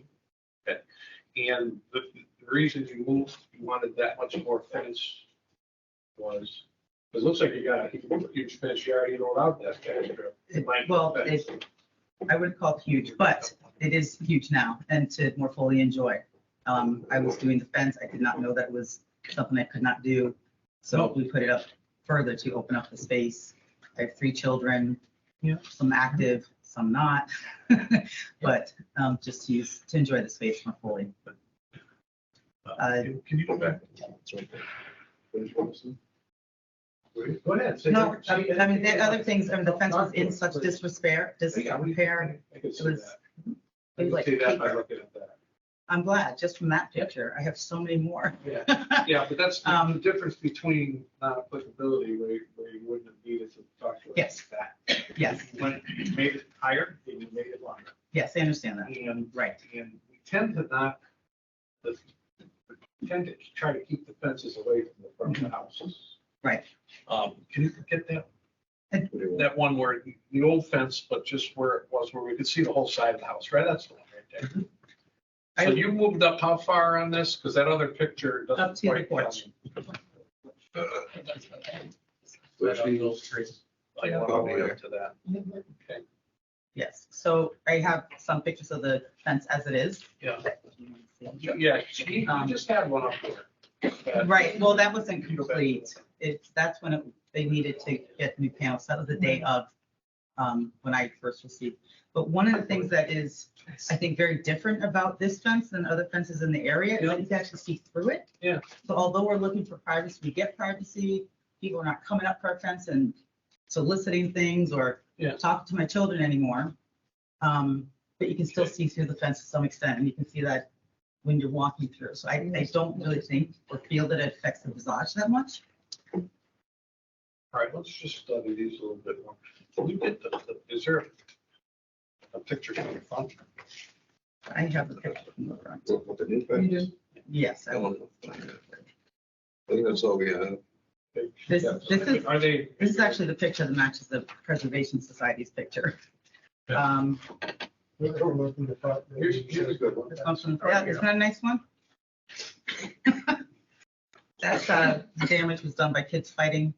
You kicked through the old fence and started popping off the tops. Otherwise, it's a fabulous neighborhood. Other than the kid. Well, they're kicking the fence.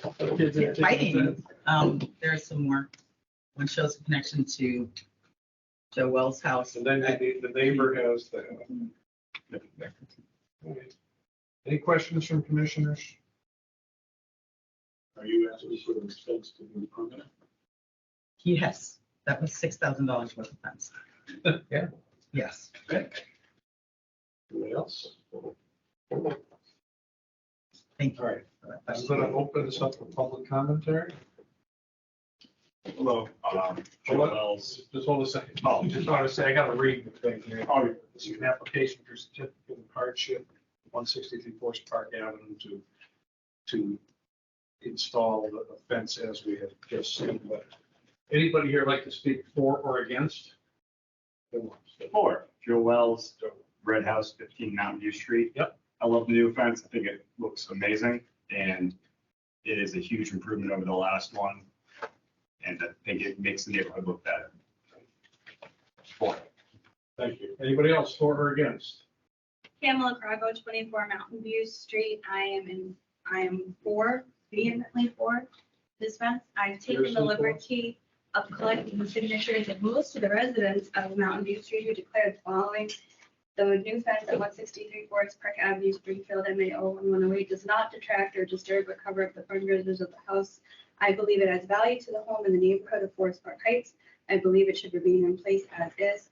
Several of them can't. While you're entering that to the record, just read all their names. All right, Camel Krakow, myself, 24 Mountain View Street. Alan Gallagher, 34 Mountain View Street. Maria, I'm gonna say Moldovo. Yep. 28 Mountain View Street. Anthony, I'm gonna go with Sergi. 45 Mountain View Street. Suhal Gonzalez, 52 Mountain View Street. On her same street, Saul Ross, 115 Forest Park Avenue.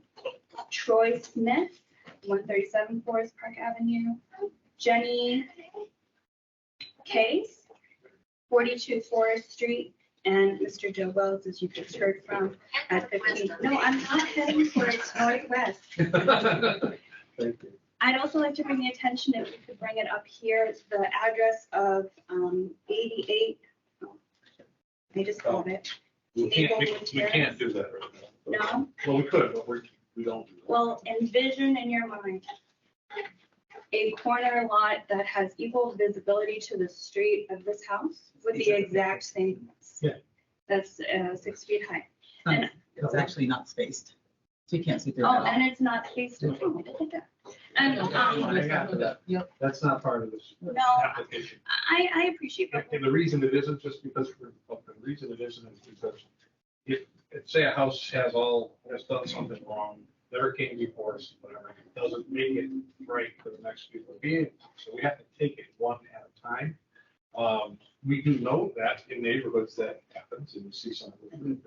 You have enough support right now, you don't have that fence, so I can't, you don't pull it up and discuss the good or bad what someone else's property is, when your property is the one at the table.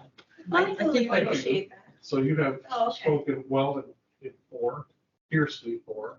Well, I have one more point to make, and Okay. it's a curiosity that I think would be of interest for the Historic Commission to consider going forward. And that is with the particular attention put to fences covering up the front visage of property. I'd like to point your attention to the greenery, that these are houses in the neighborhood. This is the side house similar to hers to a street. You can't see a single thing because of the greenery. And these are other properties. Right, but those are not on our.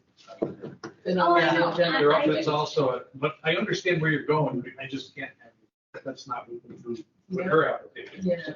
Oh, I appreciate that, but I, just for future reference, can you bring up just points of conversation at these meetings for Speak up. future? That's a speak up. Yeah, that's At the end. That's We have a right. policy meeting, we have to speak up. Yeah, Oh, okay. because there's other people in the The agenda. last thing on the agenda is public speak up. So Yeah. I appreciate I everything you brought to us, I but understand. we're learning, you are, so are we.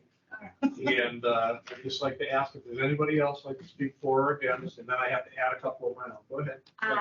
So my name is Natalie Williams. I'm the sole owner of 27 Mountain View. I'm for the fence. I have 5 small children myself. The people who race up and down our street make it very unsafe, especially for our dogs or children who wander out. I think the fence is a great idea, especially because of the children and the dogs. I saw a cat get hit a couple weeks ago. So it's definitely a safety measure that all parents should be taking, to be honest. Thank you. Hi, I'm David O'Leary. I live at 151 Forest Park Avenue. So that picture is from like right in front of our house. And also in support of this, we think it definitely, my wife and I definitely think the fence looks better. Okay. Anybody else? Just put on. Yep. Anybody else for or against? Okay, I have 2 more I have to enter that came by email or note here. My name is Peter Paradise Michaels, and I live at my wife at 158 Forest Park Avenue, across the street from the fence located at 163 Forest Park Avenue. We think the fence improves the overall look of the property. We have absolutely no problem with it. We think it should be allowed to keep it. Yes, to Peter Paradise Michaels.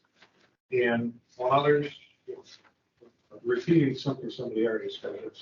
Wouldn't be concerned. My name is Rafael Ferreira, resident of 169 Forest Park Avenue. At 163 Forest Park Avenue for the new fence at 163 Forest Park Avenue because it improves the area, does not change anything. The history looks off the house, on the contrary, improve the area around the other historic, I believe, in this house. I agree that the committee approved the fence. Thanks, Chair. Okay. I did not solicit all of this. Hearing no other, But I am I'm very gonna appreciative. close the public commentary. However, is there anything else you'd like to? I also wanted to approve the apron. Is that something I have to come here for? That's the whole, if it's not on this piece of paper. Okay, all we right, can't talk all right, about that's it. something I'll ask later. Thank you for listening. Okay. Any questions? Go ahead. So is your intention to leave this natural wood, or are you planning to paint it? What's it be? I have not decided that yet. I wanted actually to know the original color of this house because it needs to be redone. And it was white before, but if I could bring this to the original color, I might paint it that color. Well, not that matter to because the fence could be any color. Color. Actually, I mean, it doesn't matter, but it actually looks good. It's good for house to stand. And right now, the wood looks like For it now. matches. For now. I mean, it's gonna change, right? Yes, But- it's gonna be like what you see right Yeah. through that, Yeah. like there. but Okay. I entertain a motion to accept the application for a certificate of hardship. The hardship being safety and Safety and security. security property to, I'm so sorry. oh, it's okay. To replace the fence with 6-foot height. Yeah, we go over here. To the foundation line of the house. That fence maintains existing posts without scallop and spaced panels.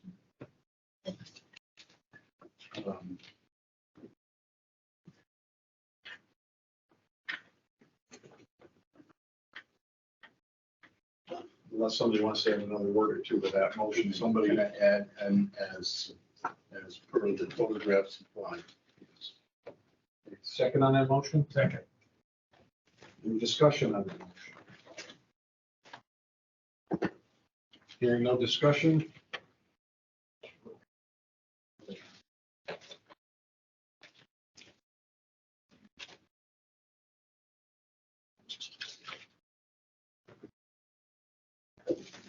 Okay.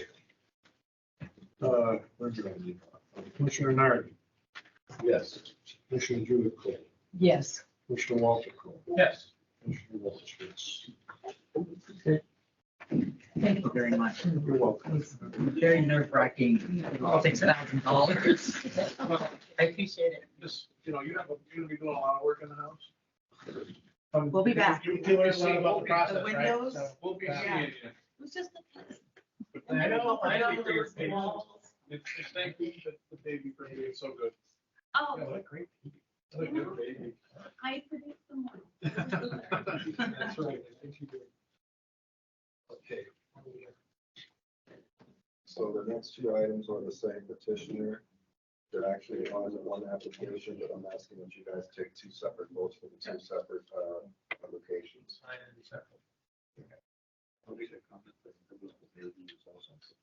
Yeah. No one asked the baby, so. The baby is full. Okay, this is 271 Pine, 257 Central. Before you go to that, may I have a quick fire? Yes. Will you be doing 21 Mountain View tonight? Did people come in for 21 Mountain View? Nobody yet? Well, I think it would be pertinent to let you know that they have started putting in windows and they did finish the foundation with like a fake stone. Okay. We can send that to Alvin. Just email me that information. All right. Thank you. I'll take care of it. Okay. Thank you. Further- I was at Fire 100 on Clinton Street in Springfield. All of you, or Swayze Drive over here. Okay. What are we doing? I have a question just to, so I got it clear in my head. And I'm not sure if you guys, I mean, some of you might, but this house is, been, for you guys, pretty much, I think it's the fourth time. The first one we had to, and then there was a garage issue, and then there was a window issue, and that third time that we went in there, and we moved the window, and we had to move a couple windows, and you wanted a couple other things, and so we made all those changes, all right, and, the house, the siding was 3/4 done, the porch was on, all these items were done, and now I'm a little, and now we're coming back for wanting more stuff. Oh, well, you could So look at then that's that. what, okay, so once you approve it, if someone, that I don't understand, once you approve it, well, it needs to be reapproved. No, that's not. I don't know the rules, so I'm That's asking a not, question. that's not the case at all. Think about something more specific for me, so I can look it up and see what got approved the first time versus what we looked at after. I can't get that off the top of my head. So if you have something specific that you say, we approved it the first time, and then we wanted to change it, I could look at least documentation. And if we have that, I would love to have it, because if we do that, Well, the we house, try not to do that. yeah, the house was there, and you guys, I mean, I'm assuming you visually went and saw the house like you did that time? Here's where the difference. When we approve something here, we're not required to inspect. Exactly. We expect you to I just, do it without us. I'm having just trying to go find out the make sure. rules. And that's what threw Yeah. me. So I just want to say thank you. I'll take full responsibility for, I'm the developer, I take full responsibility for the job that would be done, what was given to you. As you see, our architect is not here. That's something that I'm dealing with on my own terms. Yeah. With their architect and make things happen. We are here to fix the problem. And that's what, we heard about. We put in the application, the things that we want to do to make better, which is spindles, change the spindles, change it into siding, white siding, with spindles, which is in the application. This was, are there two in here? Yeah. We have to. We're gonna take one at a time. Right, I'm just looking for the other two. Which one we going to sketch? This one's fine, Stuart. Okay. You said they want. The application cites both addresses. Mhm. Change porch components, return vinyl spindles, return posts. They have an answer. Detail over windows. So if you look at one of the pictures in there, in here, I think you got them on there, scroll down, you'll see that's pretty much that's gonna be the new posts and spindles that will be put on the front of the house. Well, part of the problem with the front railings was the top and bottom. Yeah, again, that's all getting changed to, that railing that you're looking at. Well, that picture, I don't know if you can update that around. I know you've done it, I saw you, but yeah. So that's the way the porch, we're gonna use those, turn, post with the turn, the railing and turn, balusters, and the balusters will go, it will all be, that will be like, that's what you're looking for. So the balusters going up into the bottom of the rail and into the, from top and bottom. So, that will hopefully eliminate or solve the issue of it making it look like a front porch and not a deck is. As I might have said that. Yes. Which totally understandable. And then the railings. Yeah, it'll be the same. So those railings that you're looking at will be the railing. We're looking at the proposal, Yeah. right? Yeah. So the baluster, this is just a mock-up at the lumberyard that we typically buy from. Yeah. So the top railing and the bottom railing, forget the posts on the side, because those are just like, whatever. I'm just saying, look at the balusters and the top rail and the bottom rail. So the bottom rail and the top rail, that's what it'll look like. And the balusters that we're gonna be using are the ones that are the two of them that are turned. Right, got it. Yes. And then the posts are the ones that you see in the picture. That's another next conversation. Which, go down one. That's the post. It'll be a white vinyl rail system. My next question.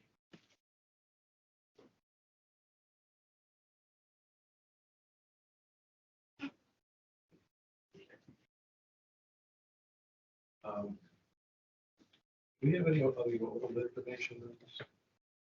Yeah, that's why I wanted to notice. It must be at this point. Yeah. Now. Yeah. File number two. Oh, that's right.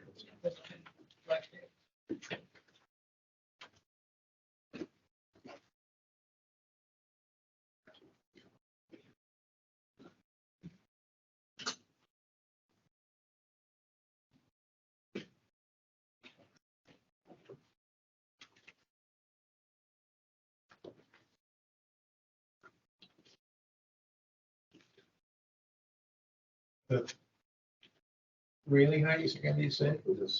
Yeah, it'll be 36 inches tall. So they can, and then there was a few revisions, so. They go, they usually have two different rail heights, you either have 36 or 42. So the Railing railing height heights, there now is 36. right, like in the original discussion that we talked about, historic, the railing height change are lower so that you can see. Yeah, the minimum we can go with to abide by code is 36. But is I this something think that's there may have been a window too, but the back work has changed. do we have any notes from the site visit?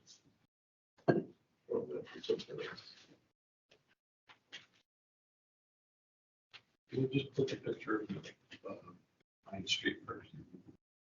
I think that was. Yep, the front should be the front area. Yep. So when we went on site, that's more or less what we saw, right? Yeah, that's what we saw.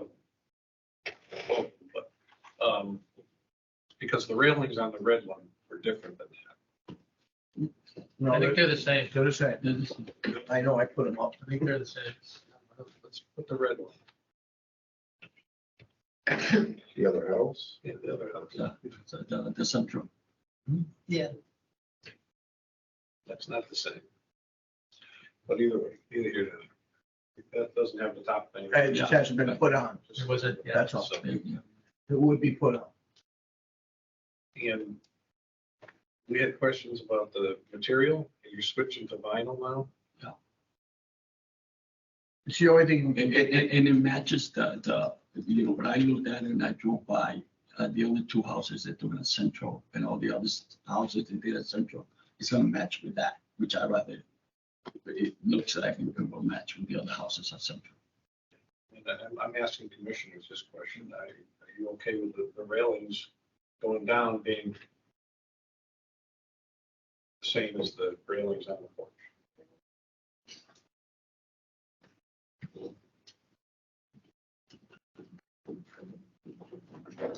Oh, the railings and the stairs?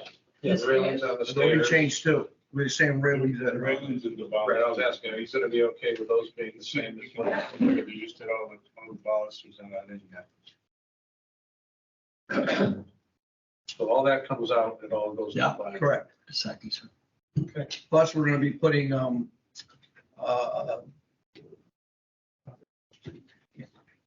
no, that's the windows we're getting, no, on the posts. We're gonna be putting in, like a diamond, underneath the deck. That's, Lattice, thank you. Yeah, Glass. Frank glass? Yeah. One of the issues is too late, just to give you an idea of what's happening, why this sometimes becomes more difficult than it has to be, is because there's two things on the first approval that just completely got ignored. When that happens, that makes us look hard at everything else. And that is the window trim and corner boards. Yeah, well, that's unfortunate. So, We didn't get that message. well, Not someone. No, someone else. I I understand this is not necessarily, somebody elected to do that. Yeah. I got it. Having seen that there were supposed to be corner boards, there are no corner boards on that house. There are no window frames. Yeah. No. Well, that sticks out like a sore thumb when we show up. Now, I don't, we gotta do something so we can do whatever you gotta do. Yeah, so But the next time, if one of these comes before us again, I don't want to have to be the one. If we knew- I got it. if we knew, Driving we would've around. done it. No, I, as a developer, I'm also learning on this, as you know, Northern Housing Initiative, all we do is affordable housing Yeah. for the community. Yeah. I'm a neighborhood guy, I like things done Right. the right way, but one of the things that we wanted, at least to add to this, is try to put a window mantle on the windows in the front. If you permit. Well, we might have to talk about it a different night, but I could. It's in there, we put it in there. Is it in Yeah, there? it's in your, It's in the package. Yeah, at least in the front. So but just give the window a little more decor, because the problem is right now, the way that window was ordered and it's, Hard to- ordered It's that hard to way. undo that. Huh? It's hard to undo. that. Exactly. I understand it, so there's no way of getting it, so it's leak proof. Oh, I see your. Yeah. Well, that's. That mantle right there too. I'm reading, there's so much paper. My favorite. That, like the last time we talked and we were originally gonna put the badges there in the very first time, which are those two black circles up there, and there's one in the back as well. And then we talked that, you still wanted something done, so we decided we put the scallops in as well up on top to get a little difference. So I figured if we can put Well, the, the scallops were offered in the original. Right, proposal. yeah. We didn't. No, I we didn't would have say that. probably required it, but, or asked for it anyway. Yeah. Well, it was a conversation you guys had. And it used, and I'm trying to remember every detail because there's three of the houses that we were talking about, but these two, I know they're the same. But was there supposed to be another window there that you couldn't put in for a reason? Was that the? Yeah, that's the bedroom is divided equally. So, and you can't go too much closer. Well, Right. one, they were supposed to be perfectly lined up and they're only about 16 inches. The top window is about 6 inches, 16 inches or 14 inches further in because there was a closet in there and then the first, That's- then you got the gable in the middle, so you don't even have room enough to barely put a, Yeah. and that was the original plan. It was just 2 windows there. The rest of the house is flooded. I mean, I have no, the scalping, the medallions, I have no problem with that. I think all we gotta deal with is to get this porch completed, and get this. Yes, this thing thank on the deck. Yeah, trust me. But it doesn't, the thing that stuck out when we went out there is that the window trim corner boards wasn't even, it looked like it. They look like Just- interior they- windows. Yeah, they They just look like say, interior windows. They're not at and all. that's a big part. That's almost a more noticeable part than slight variations in the type of rail, is the corner boards and the woods around the window, wood frame, like a 3-inch around. Well, you wanted a wider, Yeah. corner Store, it's, well, Yeah. yeah, I mean, that's just a, I mean, I wouldn't call that a corner board because it's just where you're sticking your sign small. into. It's the standard corner board that's put on any normal, they just do a basic normal, Yeah, But you're in his third. Right, but this is not. Yeah, I totally understand that. That's not the argument. We didn't know to tell you. And it's not Jose's fault either, to be honest with you. It's unfortunate lack of communication between a third party here. It should be here. It's okay, we just, it's gotta. It won't happen again, sir. That's all I'm telling you. The problem, I wouldn't even want to put it that way. I want it just to come in front of us. And if you say yes, you do it that way. Yes. And if you can't, if people You found come that they back. couldn't do it for some reason, You come and they come back and say, here's why we can't, here's our proposed changes. That's all. No, It's that simple. I Instead of just wanted- saying, people yes us sometimes, and then they go do it there. Yeah, well, I want it clear. And I'm honest with you, that's what it felt like when I saw it out of that house. It was not. Right after talking, but you see what I'm talking about. You understand what it looks like from this side of the table. Not an argument. Like we go out there and we go, this, one of the most basic things that makes a house a historic house is not here. I was appreciated that you guys came, saw it, gave us guidelines and made it. Okay, so let me get back to commissioners on the porch railings and things like that. Are we okay with the changes that you're trying to make? Go ahead. One is the diamond lattice below the deck. What color will it be? Well, we were gonna make it white to match the railings. And the cornice, the dentils over the top of those windows on the front. We can get them so we can either come white, but those particular are designed that we can paint them, can spray them, and so we can put them up as black Or what? or Yeah. white. Yeah. You You tell us what color. Which color you want, I will make them whatever. The one thing we can't control is color. Can you tell me what you prefer? 'Cause I'll one find out does not afterwards. matter. Yeah. Well, I think you make a comment, Go ahead, please do it. because I've been staring at this for quite a bit of time. The change of the rails, the balusters, and the columns, from what I'm seeing in this proposal, and being white, will significantly change, significantly remediate what we're looking at. Because that will be the focus on this elevation. That will be the focus on this picture.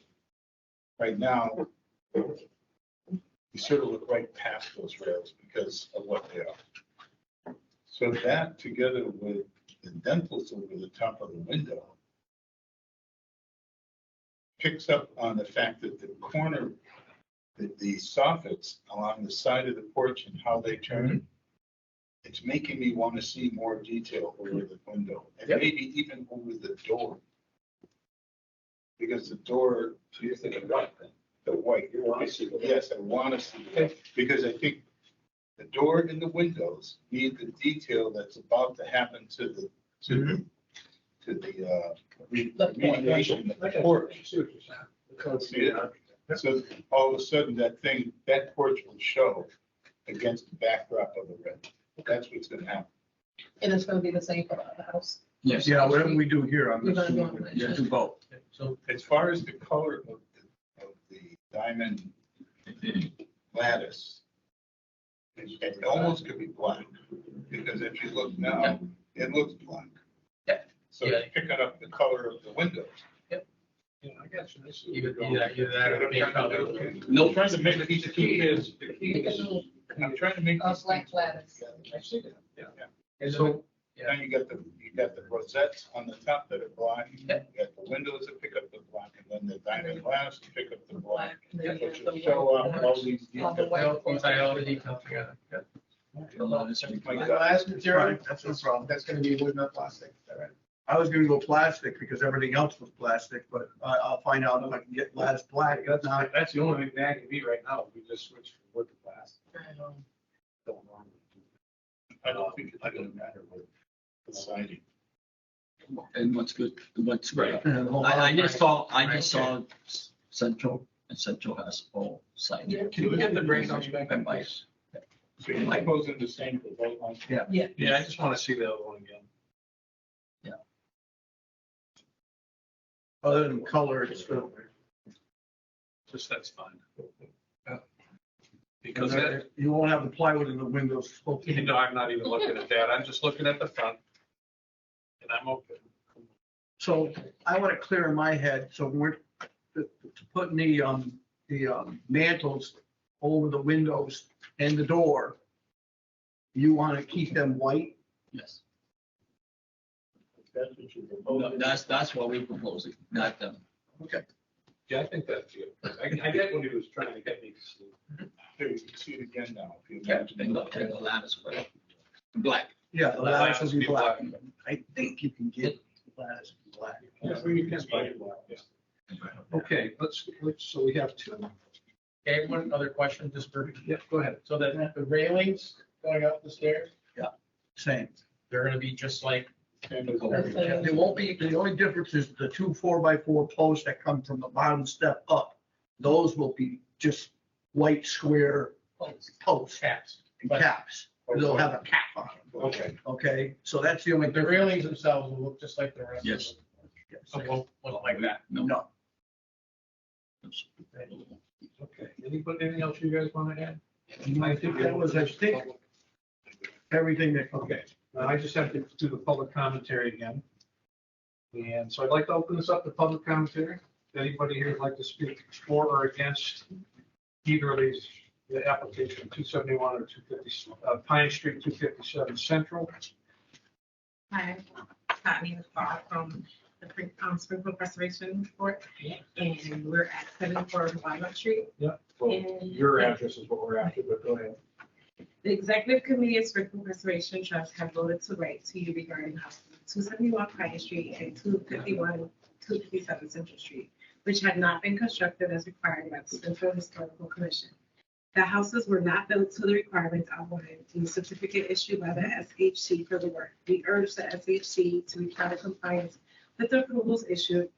Not to do so sets a bad precedent. We applaud the SHC for the effort to make new construction fit for Maple Hill Local Historic District and urge you to have the non-compliant work conform to the requirements in the certificate of appropriateness.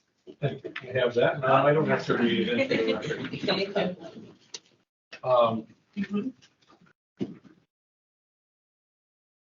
Is there another one here? That's it for this one? Okay, all right, that's, anybody else for or against? Hearing none, I'll close public commentary. We're taking two separate votes here, I believe. So I'd entertain a motion to accept the application for a certificate of appropriateness to 71 Pine to change the components, the vinyl spindles and turn posts, and add the mantles as shown. And as described in the, as described. Lattice underneath, Diamond lattice. diamond lattice underneath, with hay railings in front, will match porch railings. No mantle will be capped, but not windows. That's a good motion. Is there a second on that motion? Second. Okay, discussion on the motion? Okay, so just to be clear one more time, so vinyl railings, the lattice, and Mantle. Turn columns and the turn columns. That are in the application.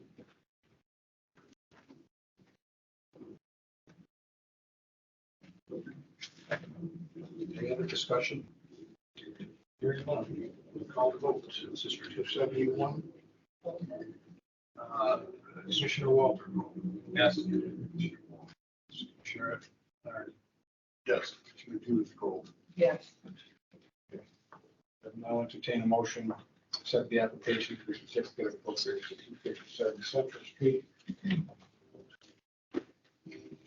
So moved. Is there a second?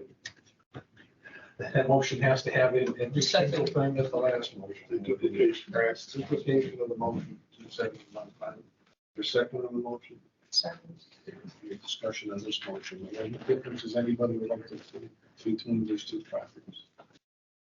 No, not hearing none? Okay. I'm going to call the vote. Commissioner Walsh, yes. Commissioner Nardi? Yes. Commissioner Ducro? Yes. Commissioner Walter? Yes. All right, that's the solution. Thank you, Commissioner. Thank you. In my, Thank you. anything changes? It won't change. When you do the next one? I learned. Well, I'm coming to the first one. Well, that was the problem. I did not come to the first one. Thank you, guys. Thank you.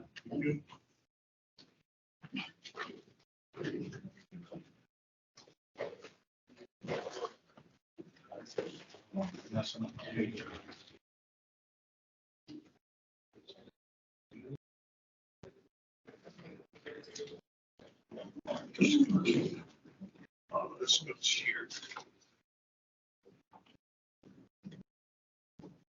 Okay, 34 Mattoon. No.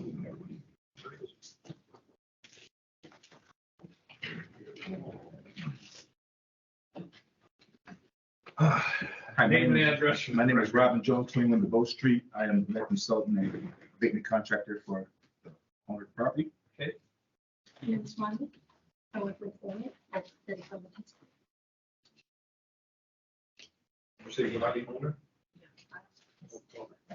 Thank you. This is an application for certificate of appropriate, it's 34 Mattoon Street, number 2, to replace existing legendary dump on window for United Fish vinyl mass Orion Series covered play replacement with Reggie 2. That screen. Something. It's an order of the City Code Enforcement Department. Correct. So this should actually be, you're asking for something that would be under hardship, but we can change that. Okay. And this window has been approved on 3 other projects I've done for you before, 166 Forest Park Avenue, 15 Mountain View, which the owner was just right here. Yeah. I think we also did this on 58 Madison Avenue. SDO grids, and this is the color that we're looking at because if you see next door, 26 through 32 Mattoon. So we're just trying to get a color that's similar to what they have there. Yeah, which color are you proposing? Right here. Okay, right here. Oh, okay, which is pretty much what. Yes, sir. And they are low. Yes, low slope. I mean, we had to work that out when we started coming to y'all, when I was with Springfield Neighborhood House, Springfield Housing Authority, when we were doing all our lead abatement projects. So I came up with these windows 4 or 5 years ago, and tried to get them approved back then. Yes, sir. Side could be a little thinner. Well, no, look at this right here. This is pictures of 166 Forest Park Avenue as well as 15 Mountain View. The sides are very small. Yeah. They're smaller than the slim lines. Yes, they are. Yeah, this was, when I looked at this book, it didn't look That's why I had to bring that picture for you. Smiling, can I be happy? Matter of fact, that house is right, that house is right in front of, You're perfect, you can be happy. the house is right in front of 163 where she put the fence at. Okay. The red house in the background is the house that I'm showing you right now. So the windows that you're just, it's doing seven, so Seven. Okay. So it's 4 in the front, and then in the back, there's 3 that you really can't see from the street. Okay, anything else you guys would like to add? Okay, I'd like to open this up for public commentary. Is there anyone here who'd like to speak for or against this application for a certificate of appropriateness at 34 Mattoon Street, number 2, to replace windows? Hearing none, I'll close the public commentary. Entertain a motion to accept the application for a certificate of appropriateness at 34 Mattoon Street, to replace the 7 existing windows, new energy efficient vinyl lights, Orion Series colored clay. So moved. Any discussion on the motion? Just that the application will need to be changed. Well, I don't think it has to, because the window is an approved window. So it doesn't matter, so it's a hardship. So It's an appropriate window. So you're, okay. Yeah, I know, I should have noted that or before that, but I saw, she wrote a hardship in there. I know, but an approved window is appropriate, so it is appropriate. Any more discussions? Okay, let me, Commissioner Walsh, is yes, Commissioner Mary, yes, Commissioner Judith Kroll, Yes. Commissioner Walter Kroll. Yes. Goodbye. Thank you. You too.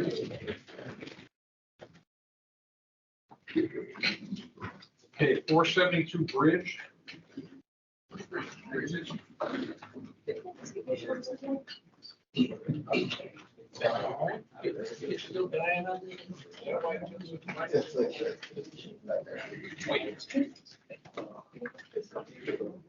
Hey, John, both your names and addresses for the record. My name is Jonathan Rodriguez and 830 Cover Street. Exactly. Maybe anyone Independence Road for anything else? This is an application for certificate appropriate at 472 Bridge Street, replacing existing storefront windows and doors with a new storefront, bronze, wooden tubing, 1-inch, insulating glass. Okay, let's see what we got.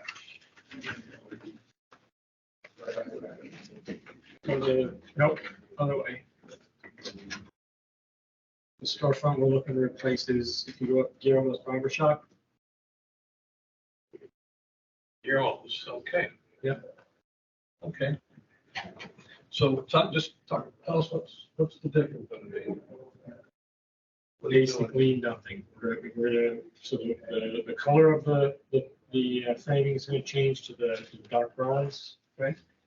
And there's gonna be an additional frame. So if you look at one of the pictures we submitted, if you scroll down. So that's what the layout's gonna look like right there. The dark brown is really darker. Right, no, that's not the color. That's just, yeah, it's gonna be a dark. So I did submit a picture of so that storefront to the left, we submitted a picture of what it looks like now.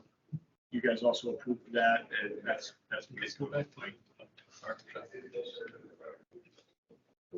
Yeah, just that, that's fine. So this store. No, yeah, but that's not what it looks like right now. So this is gonna have the vision of some kind lower in the window. Yeah. Okay. Bronze. Yep. Commissioners, any questions?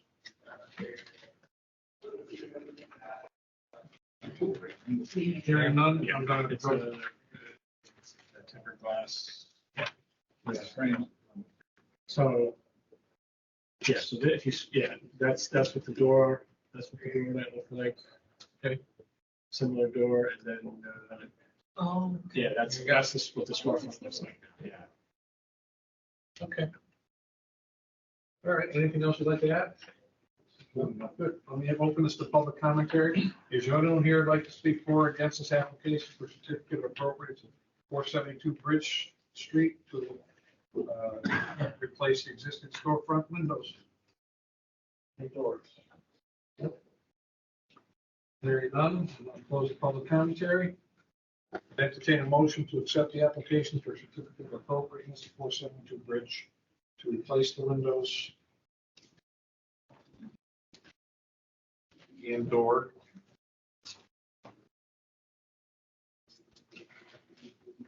Bronze, 1-inch insulated tempered glass.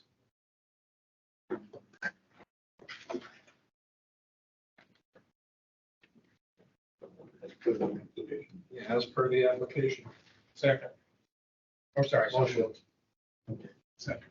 Okay, discussion on that motion? Hearing none. Commissioner Nardi, Yes. Commissioner Judith Kroll, Yes. Commissioner Walter Kroll, Yes. Commissioner Walsh. Okay. Thank you very much. All right, good, nice job. Thank you. Before we go to other matters, we still have two.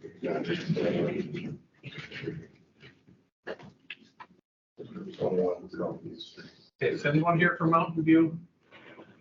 We came in from Mountain View. Okay.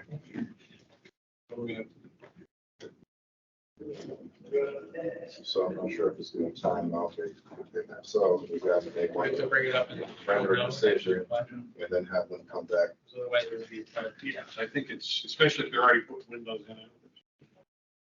So. Yeah, it's timing out 28th. So I'd entertain a motion to accept the application for a certificate of appropriateness at 21 Mountain Ridge Street. To replace the fire damaged windows in the house, white vinyl windows, repair the siding with existing siding. Second. Is there any discussion on that motion? No. Commissioner Judith Kroll, Yes. Yes. Yeah, it's okay. Commissioner Walter Kroll. No. Commissioner Walsh, no. Commissioner Marty? No. Okay. All right, so they got. They'll have to reapply. All right. Really hard not to lead the way. Okay, the next one is Cornell. Okay, Cornell.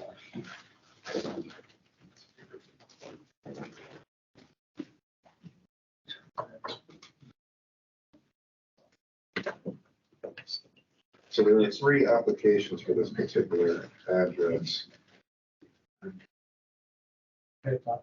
What other public hearings are there? Hold on, let's do some housekeeping here. Everything else got resolved. Is there any particular applications anybody's waiting to be heard? Which one is that? 173 Bay Street. That's under other matters. Okay, it's still, that's under other matters, okay. That's not a public hearing. I just wanted to make sure I didn't miss somebody today. Okay, this is 80 Cornell.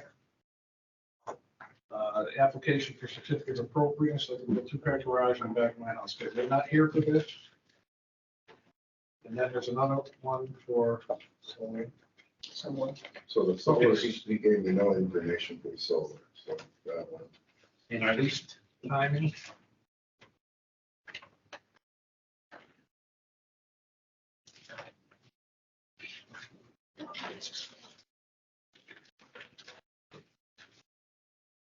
Okay, this, we can just continue all of these.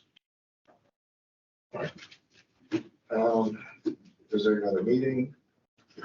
The issue is that, let's say there's not another, let's say. So this is, the deadline on this one is October 20th. October 20th? That's 2 meetings away. Okay. I think if we don't make 2 more meetings. I'd entertain a motion to continue the applications, 83 applications, 80 Cornell Street until the October 5th, this next meeting. This meeting. So moved. Is there a second? Second. Any discussion on that motion?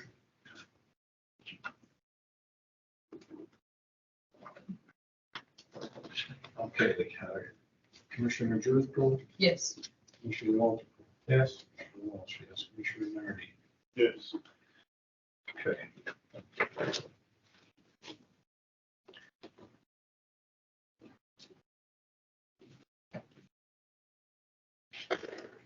Okay, now, we have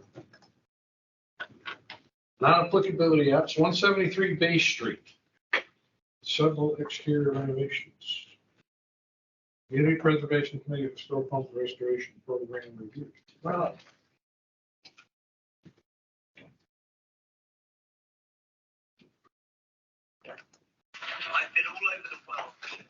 Hello.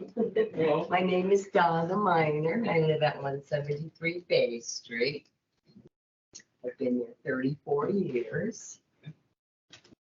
And I need some repair. I'm not changing anything. I am just repairing Okay, let everything. me just go through it, so you can tell me if I'm missing.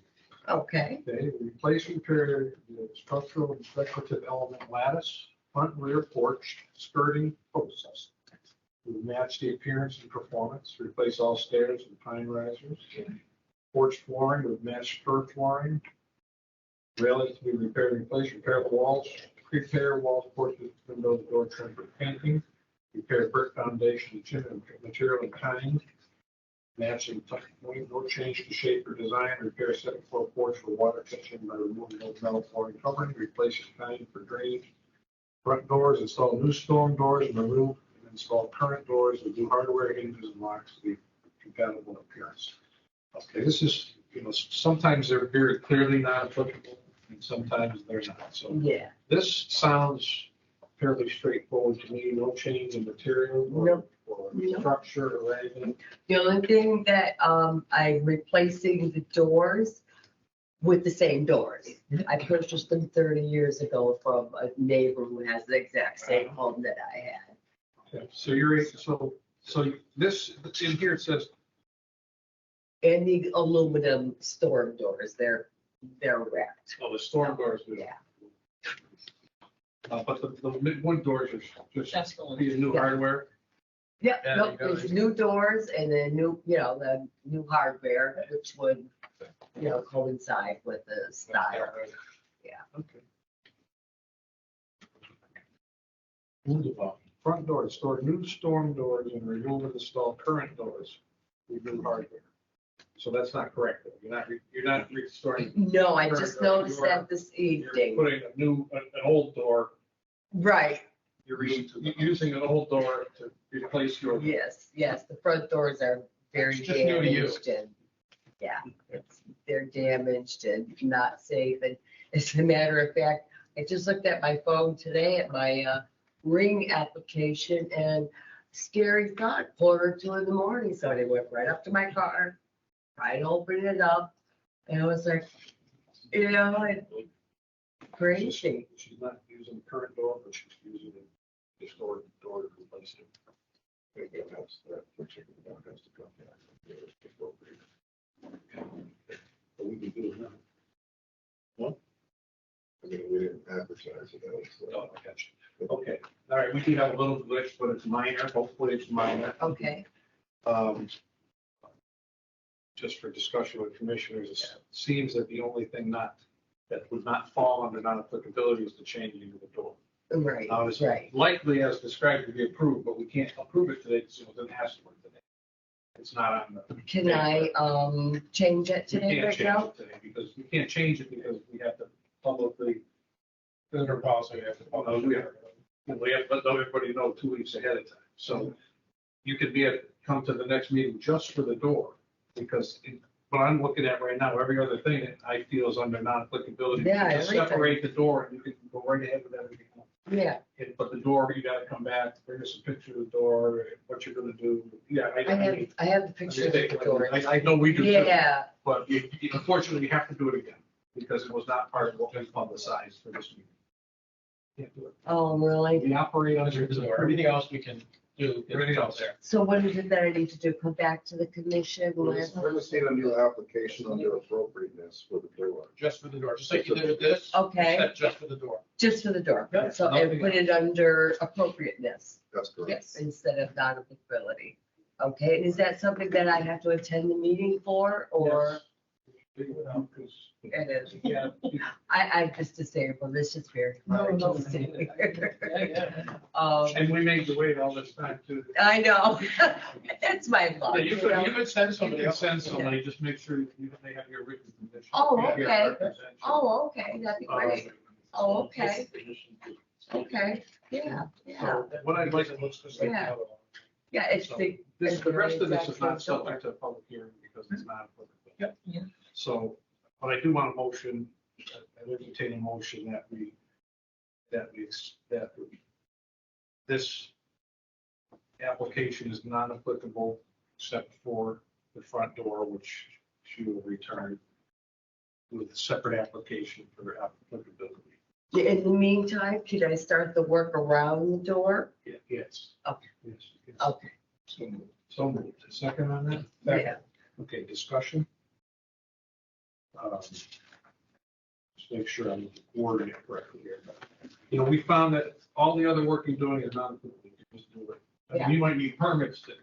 right, yes. You have to, whatever the city absolutely. needs, the city needs. Absolutely. The rest of what doesn't fall under us except for that door. Right, So every other thing you have listed, just, you can do it, is appropriate. okay. And what we've done is we're just acknowledging that as non-applicability, but that you have to come with another application just regarding what replacing the door. Okay, so I just fill this application out and then. Well, you can submit- call Alvin and he'll help you. Oh, okay, He'll help you. Okay. Talk you through it. okay, But, you know, picture the old door, picture the new door, if you're doing hardware changes like that, so we can see it's really a historic door replacing a historic. okay, It's a okay. very easy approval if that comes up. Because people think, and I think you're doing it correctly, but we do have people that think they have found a really historic door that doesn't match. It was, yeah, and it was the, Okay, the lady, of the community Just remind you. preservation. So I just wanted to Help me make fill sure. this out. So this is a motion. And she's the one who, you know, mentioned, make sure you send pictures of the door. Well, this is You know, a it was motion. just it's a typographical error. That's okay, to acknowledge non-applicability less than. Yeah. Okay, we get the, Commissioner Walsh. Yes. Commissioner Walsh, yes, Commissioner Mayor. Yes. Commissioner Booth. Yes. Okay, every other thing on there but the door you. Painting, the Yep. stairs, everything. All the stuff on the Back back. for the door. Yep. Gotcha. Thank you. Great, thank you very much. Thank you. You're welcome. Thank And you. 91 Buckingham. Who is the most patient person in the room today?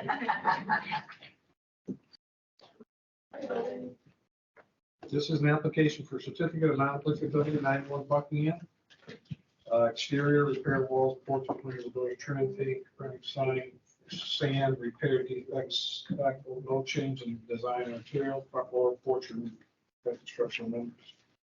Replace new materials, no, install plate screws, rails, install support members, above spurs, repair defective lattice work, install new, to match windows, remove broken glass, clean, install new glass, putty under, open over glass, from strip, holdings, fiberboard, install new block, cover flashing, repair area, proper trade manner, remove rails, install roof, remove caps. Cap on the main roof, replace defective cap and install new, the same color, no change in design or appearance. To John Collins report for complete details, see preservation report for the standards and recommendations for this project. Okay. Okay, this is writing my letter. That's proof that my daughter is applying to commission tonight. Okay, did you give your name and address for the record? Because I got it. If you could. My name is Melissa Perez and I live at 91 Buckingham Street. So that's another fairly straightforward one. But the hard part about something is that when the contractor all of a sudden changes something, as you might have heard, if they find they can't do it with the material, with the same material, there's be no change in material or shape or design or anything. But if you do, that's when you have to come back. Okay. But I'm okay with non-applicability here. Anybody else see anything I missed? No, specifically said that they're tightening it up. Yep. Yeah, basically what's happening. Yeah. Okay. Well, I mean, not subject to the public comments there.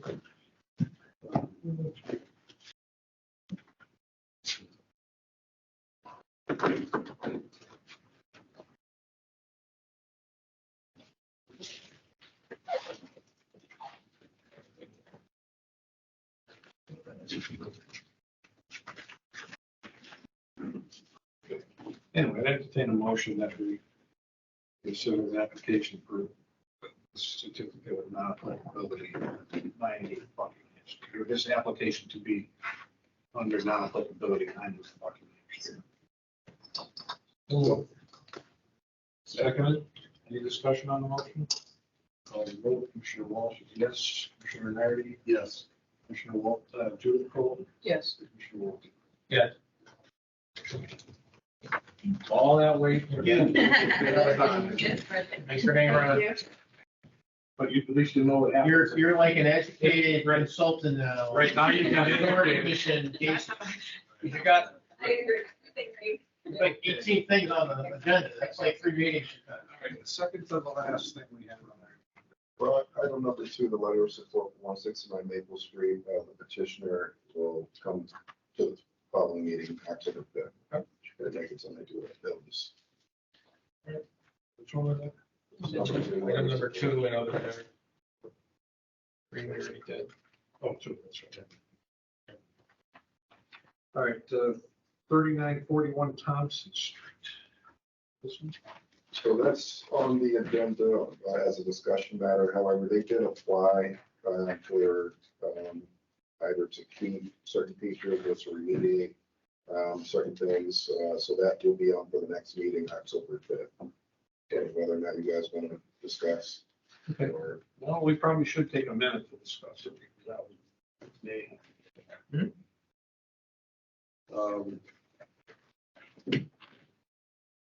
You agree with that? No. You. Yeah, the 3 of us. Are.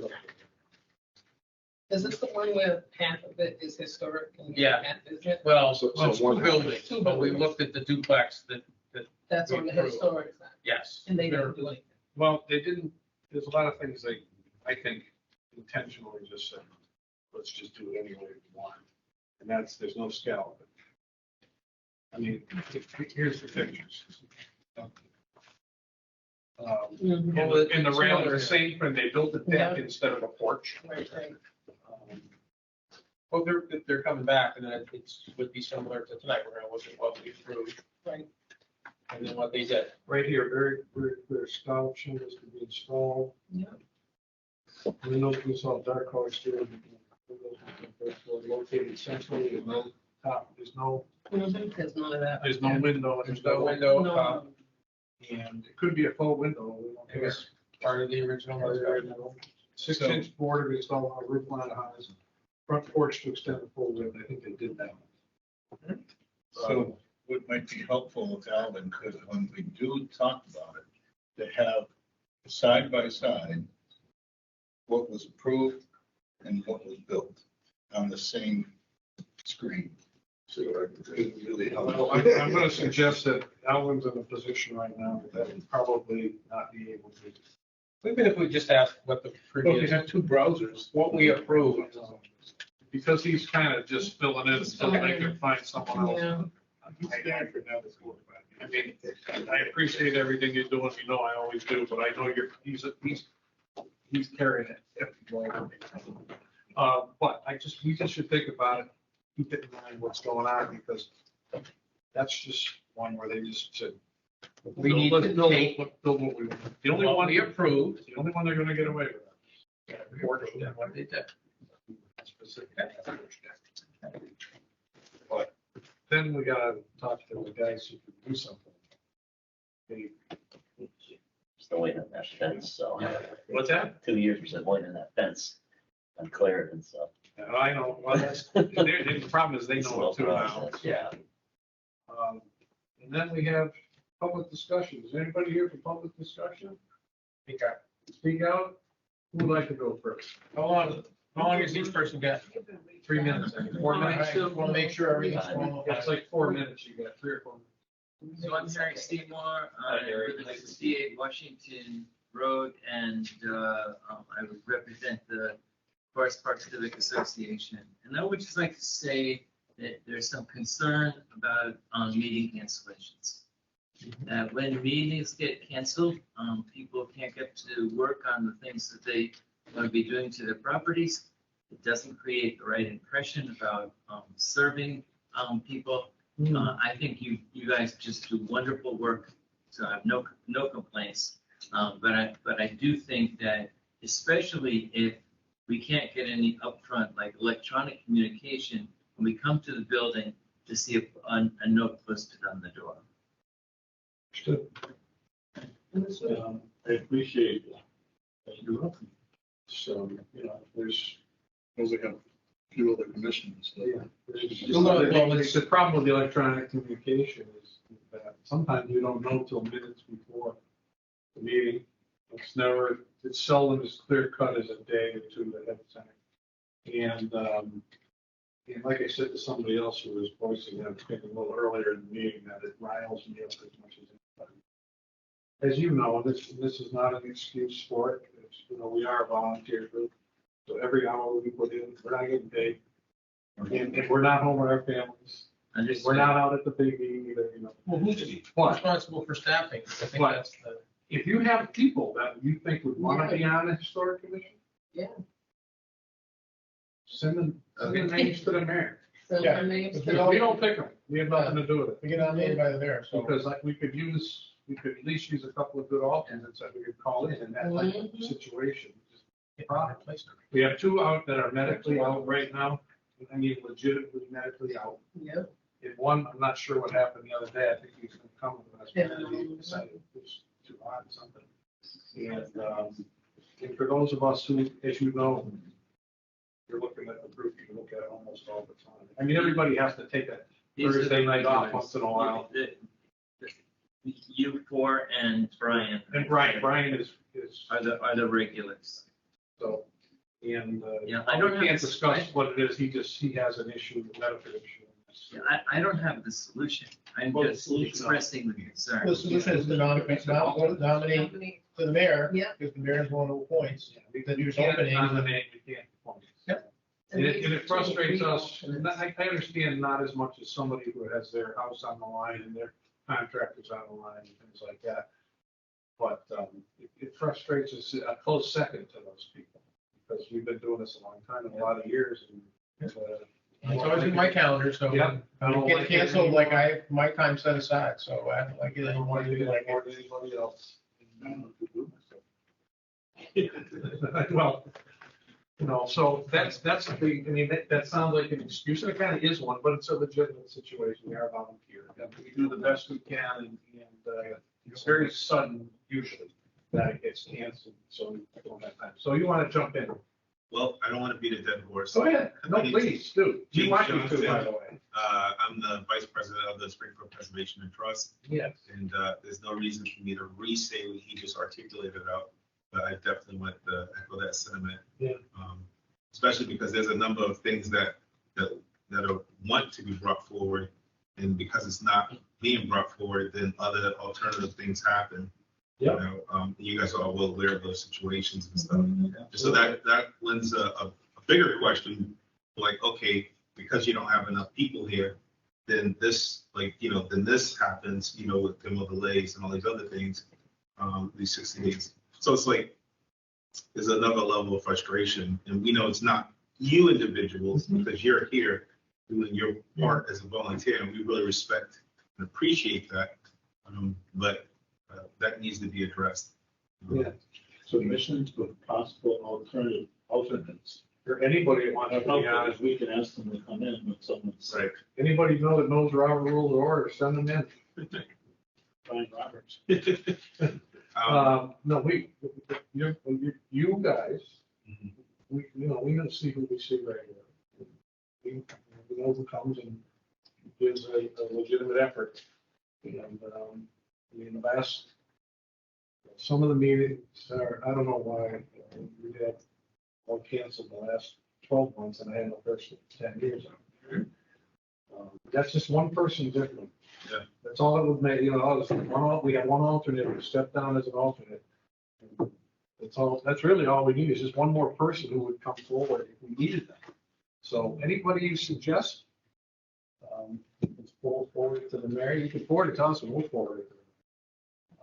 I would love to have a couple alternates on board just for this back. So, but thank you. It's not beating a dead horse. That horse ain't dead yet, I'm afraid. That's all. Yeah. So, is that it? That's it. Thank you guys for coming in. Entertain a motion to adjourn. All in favor? Aye. Good night.